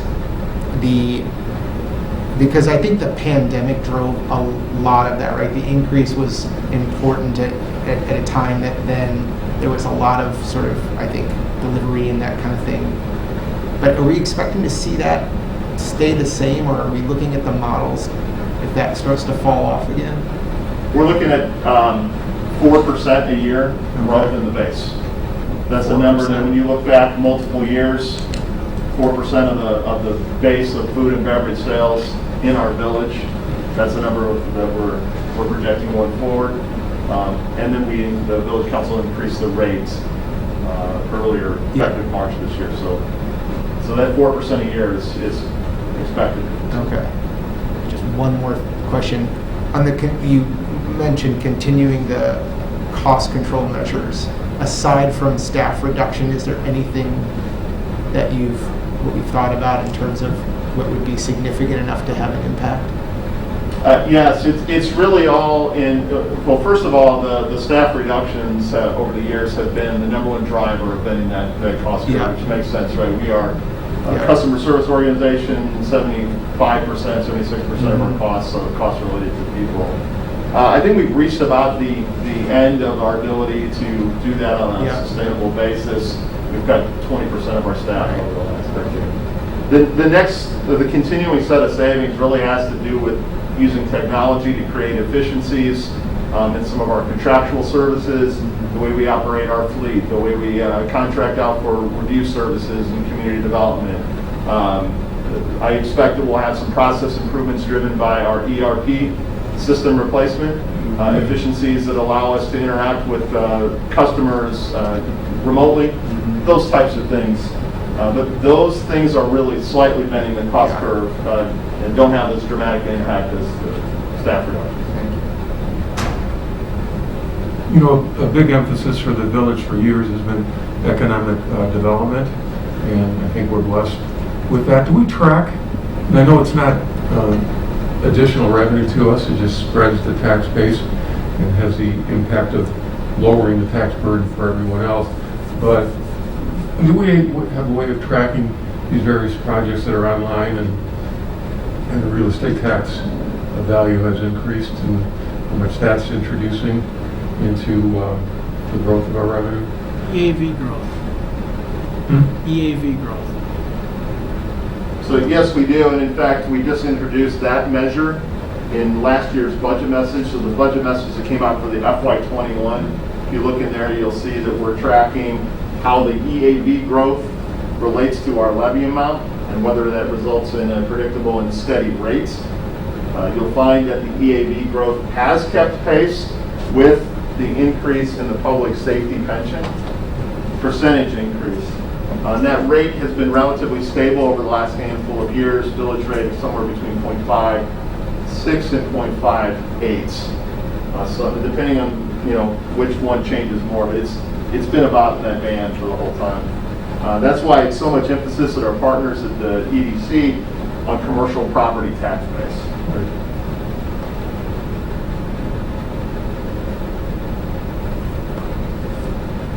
Can I go, Mayor? Anybody else want to go? Absolutely.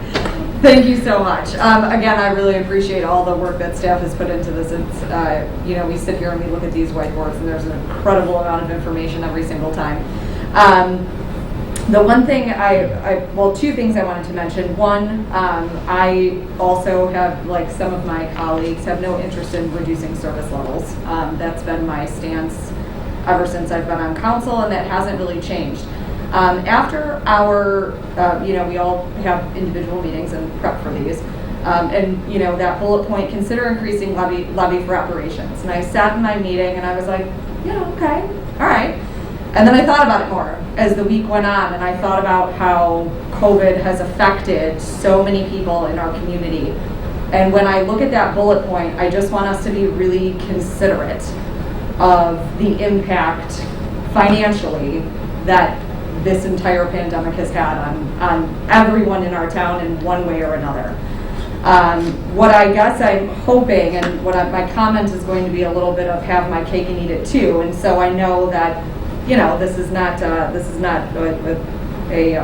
utopia here, but we are expected to receive money from the American Rescue Plan Act. And we know that we're likely going to be given stipulations on how that money can be used.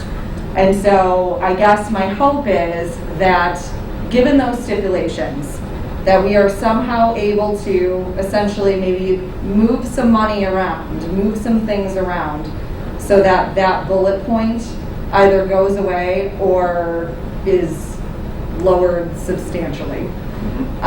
So I just want to throw that out there. I just want us to be considerate of the impact that the pandemic has had on our residents, and think about that as we move forward.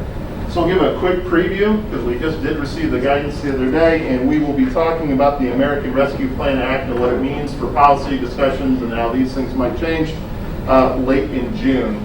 We have reviewed the guidance so far, and the idea that we would be able to use ARP money to reduce taxes is not allowed. But might have an effect on whether it goes up. So lots more to come on that in next month. And in the process, the point in the process we're in, having your cake and eating it too is exactly what we're trying to do. We'll get to a point where we actually have to pick a budget and pick a levy. We're a long ways away from this. Good input. What else? To Nicole's point about how it affects homes that might not be in as good a financial position, how would the $1.2 million levy affect the average home in Downers Grove? So, typical residential property in Downers Grove is about $350,000 market value, taxable rate at just over $100,000.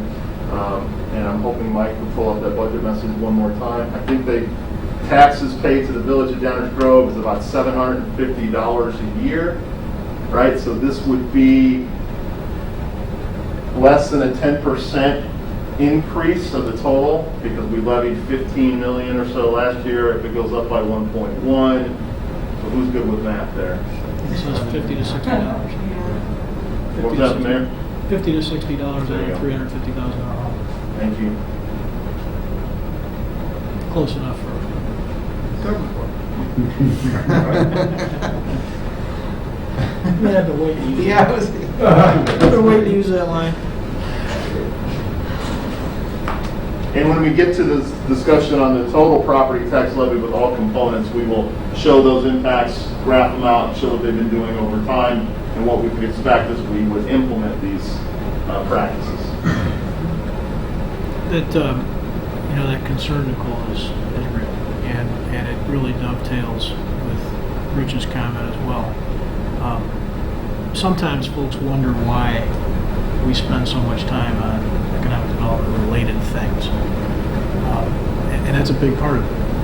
The fact is that investment and reinvestment in our community is what helps keep the value of our community high. There's the obvious value that we all experience from these services that are available to us, businesses that are available to us, but it hits everyone in their property tax bill. And as Dave said, we're 70% or 75% payroll. That's what we are, plus pensions. And as we've all talked about, there's not a bunch of people standing around twiddling their thumbs that we can just reduce costs. We're delivering services super efficiently with very lean organization. So those costs, those 300 people or whatever the number is today, are going to continue to increase. And the way we best mitigate that burden on our residents is by encouraging and helping facilitate investment and reinvestment in our community so that new development comes in and picks up a bigger portion of that tax each year, which diminishes the net result of increases over time. So it's it's kind of up here and it's a little amorphous at the moment, but it is really important to what we do, and it is way beyond today's conversation. But as we have our meetings and we keep seeing ourselves involved in development and redevelopment stuff, and Michael Cassie keeps coming and talking to us, and we look at the revenue that we dedicate to EDC activities, it is really, really important.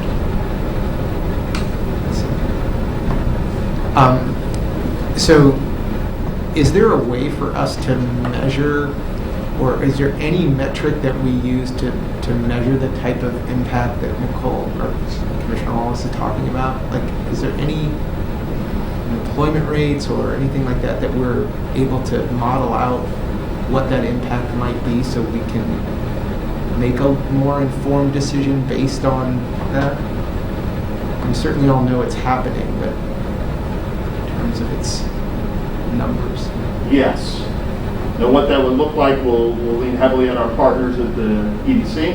We've been having those discussions as they prepare their strategic plan. And there's a lot of data out there that talks about the impacts across economic sectors and what it means for our village. So yes, we can have. And our residents, and specifically our residents.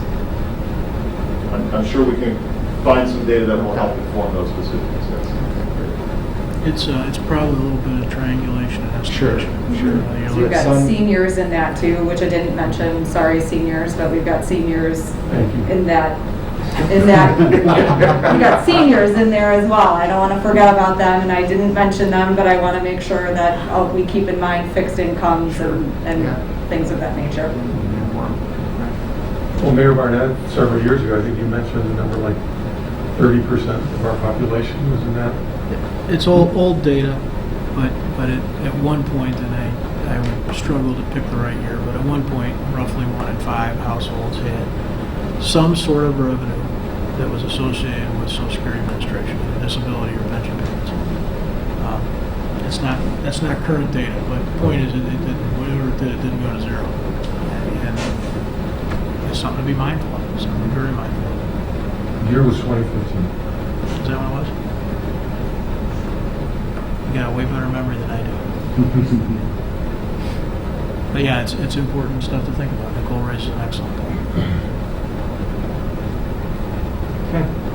Should we check in with Doug in the other room to see if anybody would like to? Yeah, because there's people there this time. Yeah, Which is so exciting. We're going to pause on general fund sustainability before we get to police.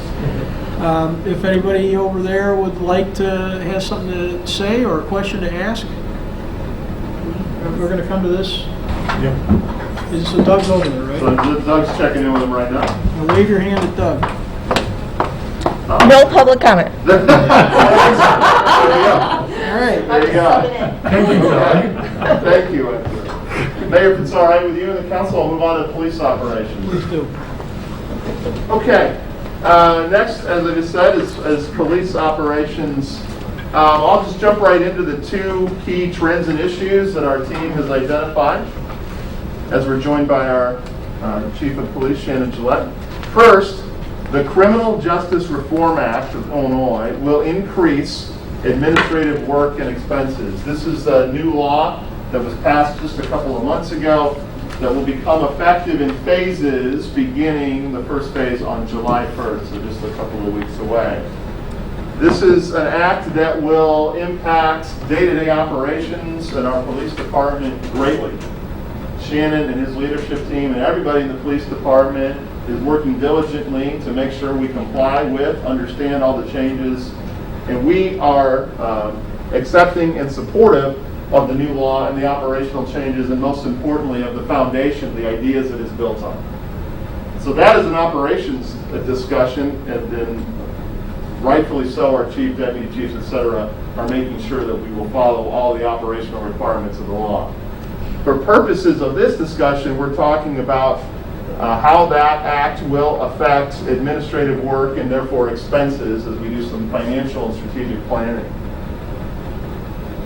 There are additional training requirements for all police officers in this act.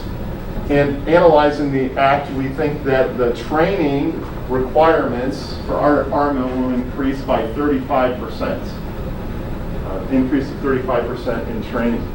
Similarly, we expect a significant increase in reporting to the state and other agencies that's required under the new law, reporting on training, reporting on police activities, reporting on crime statistics, all sorts of reporting. And the third component is the requirement that all municipalities in the state will have to start operating body-worn camera systems. Under the law, Village of Downers Grove, based on our size, would have to have it operational by January 1st of 2025. You'll see later that we're recommending getting going on that a little sooner. So we think in trying to quantify the impact in terms of work hours for the administrative work and expenses for the required body-worn camera systems, we estimate that a total of 2,000 to 4,000 hours per year of staff time will likely be required for these additional tasks. And the body-worn camera system, somewhere between $350,000 to $450,000 as a system, all aspects of it, for 5 years. Not that number each year for 5 years. For 5 years, all in, somewhere between $350,000 to $450,000. So that's the first trend and issue we've identified. The second trend and issue we've identified is that the Village of Downers Grove, like communities and municipalities throughout our nation, like municipalities in the Chicagoland area, and certainly like municipalities in the balance of DuPage County, have experienced and are likely to continue to experience an increase in potentially violent crimes committed by offenders who are using stolen vehicles, who are in stolen vehicles. If you get a minute, you can take a look at the report. We put some data in there of exactly what we're talking about and how to look back of a couple years, and the numbers there speak for themselves. So those are the two trends and issues we've identified. As far as strategies and solutions, first, to address the increase of 2,000 to 4,000 hours a year in administrative and reporting work and training, an increase in our civilian administrative staff of somewhere between 1 to 2 full-time equivalent staff positions. We would think of putting those in place sometime over the course of fiscal years 22 and 23, and this is very much learn as we go, match the staffing levels to the work required as the new law plays out and unfolds. Okay? So we try to match staffing with the workload, obviously. If we were to do that, 2 FTE, about $150,000 per year, fully loaded expenses. By the way, that number was already included in the discussion we just had. And already included. As far as the requirement to operate body-worn camera systems, staff's recommendation is that we do so in fiscal year 22 or 23 to get going on it soon rather than later. To cover that expense that we just went through, we are recommending the use of the Asset Forfeiture Fund. This is a fund that has a balance of about $2.6 million in it. This is money that comes from police activity in the Village of Downers Grove Police does in partnership with federal agencies. So this is not local tax money or any local revenue sources. This is asset forfeiture. And finally, to address the issue of offenders and events happening in stolen vehicles, is the idea that we should consider purchasing and installing fixed location automatic license plate reader systems. The idea here is these license plate readers will be put up at all most of the entrances to our village. This is a system that would read license plates, and if a license plate that is reported stolen is identified, the system would alert police officers who could respond to the area. The idea here is not so much apprehension or recovery of the stolen car, but preventing an illegal activity from occurring from that point forward in our community. Right? So try to deter a crime from happening before it happens. This system, if we were to put it in at most of the entrances to our village, would be $200,000 to $300,000 to own and operate over a 5-year period. Again, not each year, but over a 5-year period. And we would be recommending the use of that same asset forfeiture fund to pay for those costs. I'm happy to answer any questions you have, but I'm giving all the tough ones to our chief of police. Welcome, Chief. Thank you. Thanks for being here. Of course. I'll just make a comment about budgeting that has nothing to do with police operations. But we touched briefly just a minute ago on payroll. We are a service delivery organization. We are a business of people. That certainly includes our police department. The other thing that impacts us over time are when we are commanded to do things by other higher authorities. We follow the law. So whether that's NPDES, or that are building codes that we talked about in our proclamation night, or it's police legislation, we follow the law in Dahmers. And sometimes that demands that we have a budget impact. So that's part of what we're seeing. Anybody got any questions about the details of this that they want to ask, or comments that they want to ask? Go ahead, Rich. A detailed question. How real time is the stolen vehicle system? In other words, if somebody stole a car in our village and then headed back out of town, would we be able to capture that as well? So the delay is on the front end. We have to know that the vehicle is stolen, it has to be recorded, and we have to be able to put it into the system. Once it's in the system, that becomes a real-time notification. If the camera captures that alphanumeric image of the license plate, it will detect that the vehicle is stolen, and it will send that information in real time to the officers. But there would be a delay on the front end with us being notified and the vehicle being reported. So that'd probably be more relevant in a carjacking situation where somebody calls the police right away. The car was just stolen, it's such and such vehicle, here's my license plate number. We would prioritize getting that in the system as quickly as possible. Chief, what kind of communication is there amongst the various departments in the Chicagoland area? If a car is stolen in, say, Lake Forest, how long does it take before you find out about it? We have what's called the Illinois State Police Emergency Radio Network. So if we're made aware of that and we're made aware of a crime that could impact a neighboring community, that's one way we can get on the statewide radio network and make that announcement so that the entire region is aware that that crime happened. And typically any violent crime calls for that type of emergency broadcast. So that information gets out pretty quickly, and then it is followed up with putting it into the databases so that if an officer encounters that vehicle in another town, they would get that real-time notification as well. Chris? So I love that this connects to our goal of continued innovation.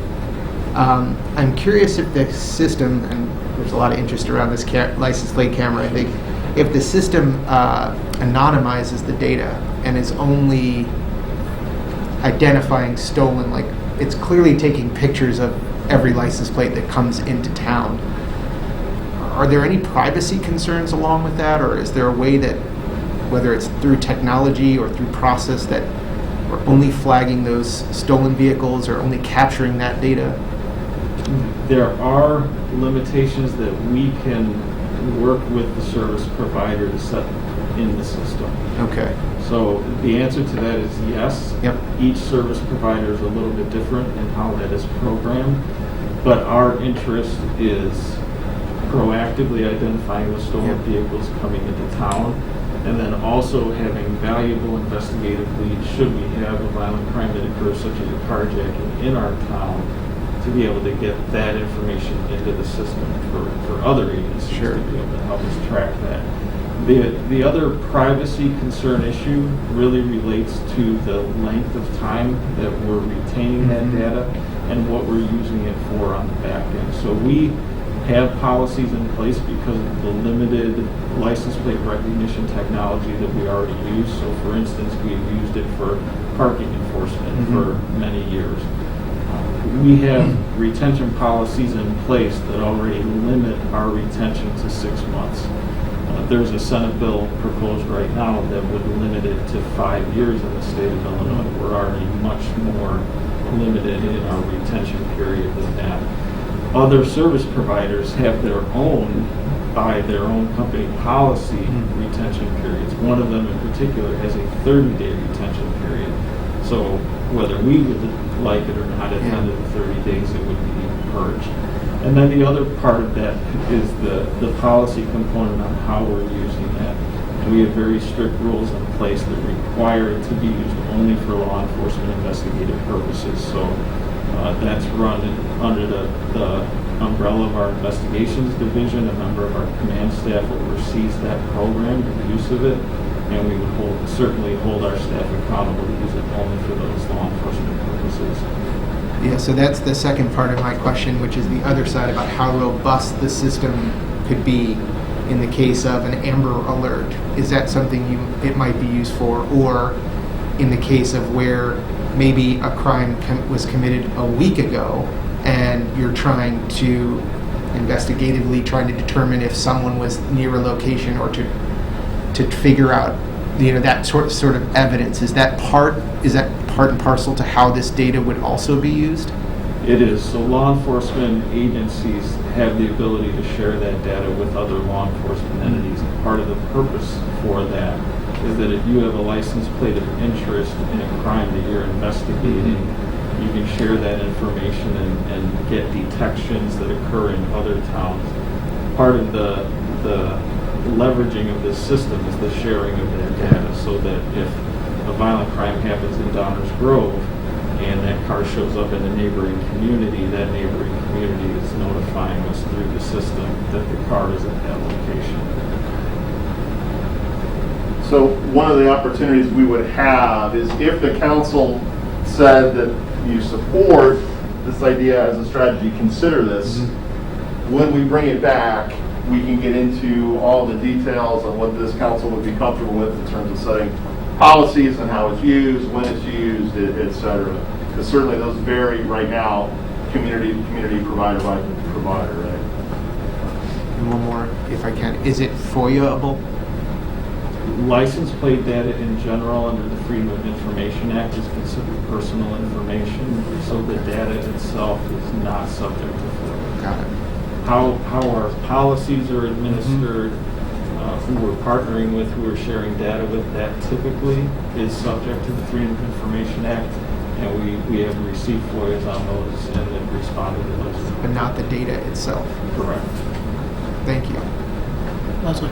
Yeah, I kind of have like a follow-up question with that. So I know that we would get into the policy side of things if we were to go ahead with this. But I guess one question I have is just in terms of like overall protocol of what is the oversight to ensure that, you know, these are being used to the strict, you know, in the ways that we would lay it out, say. Sure. It is primarily an investigative function, so that is handled by our Lieutenant of Investigations. He's a member of our command staff and is responsible for overseeing that. We're very fortunate currently that our Lieutenant of Investigations is also the commander of the DuPage County, the multi-jurisdictional major crimes task force. So we have a subject matter expert in place who already works with multiple agencies utilizing these systems, is very familiar with them, and is a member of our command staff that maintains the professional standards around the use of the system.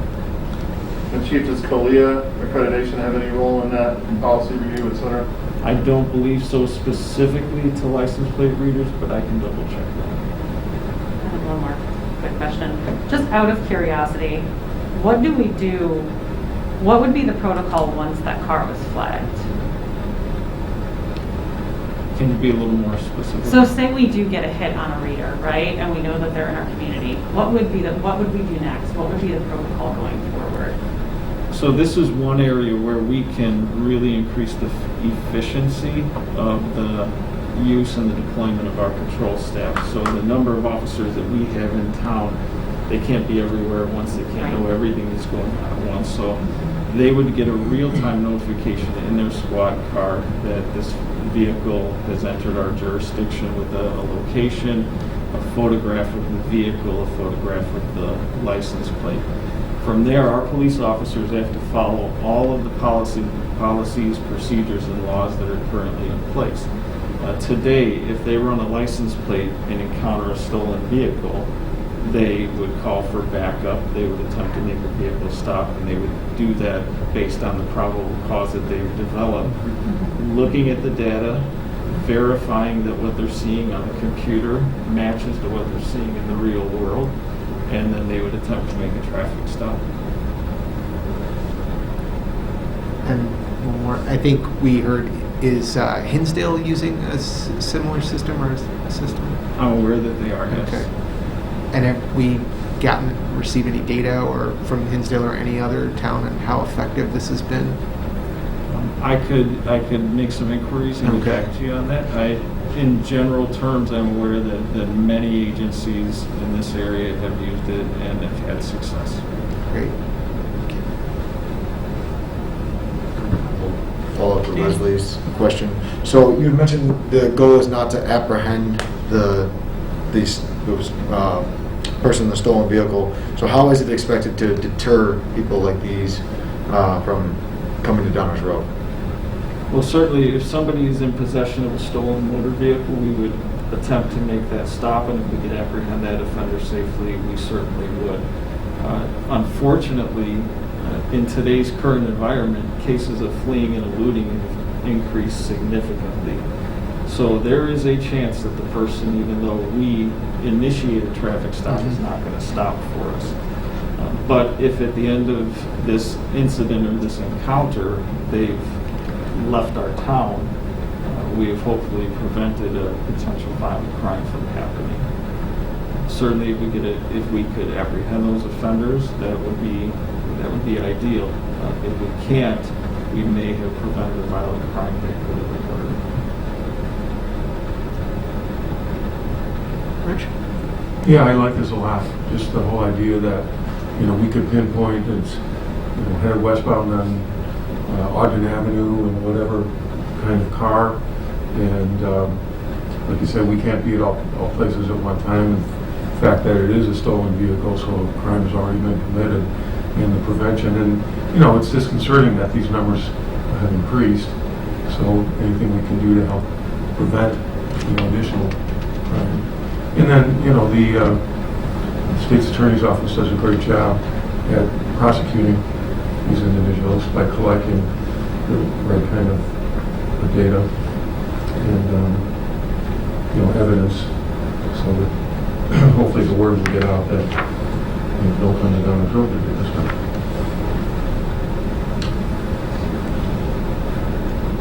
I've got a quick question, Chief, and I don't know if you can answer this or not, but how long would that license plate remain in our system should that car not be identified? Does that make sense? Like, how long would it be there that we're potentially watching for it? Or it can be flagged on a stolen vehicle? So once we flag it, that could stay in the system indefinitely as long as that's an open investigation. We can remove that if the case is resolved. Okay, but if the case, like, let's say somewhere in Lake Forest, a car is stolen, we're alerted of that license plate number, how long does that stay there if that car is never stopped? So I will look into that and get you the answer. Okay. I know, that's kind of, I was like, you probably don't know that. And then just for quick clarification, this is more for staff, the costs that are listed up here, these are just for public clarification as well. Those are those costs expected to go down after the 5 years, as those are more upfront costs for initial equipment and things, or is that kind of what we can expect in 5-year chunks? Does that make sense? So, on the body-worn cameras, I participated in a sort of a white paper analysis of body-worn camera systems in DuPage County. There was quite a bit of variability in this, and the numbers do seem to be changing based on the type of system, the number of cameras, all sorts of things. It does look to me like some of the costs are coming down because now they're everywhere, right? So when we did the analysis, only a handful of towns were doing this. I do think costs in real terms will come down as more suppliers in the market, more vendors, more widely used, probably some more standardization. So yeah, I do think it'll come down. I suspect the same thing will happen here. These are relatively new systems, and we're already seeing it rolled out. So yeah, I think with a lot of technology, right, it does tend to come down. Thank you. It is, at the end of the day, though, a piece of tech. So its cost on a unit basis might come down, but we should still expect replacements because Oh, yes. There's a life cycle to all this stuff. Yes. Okay.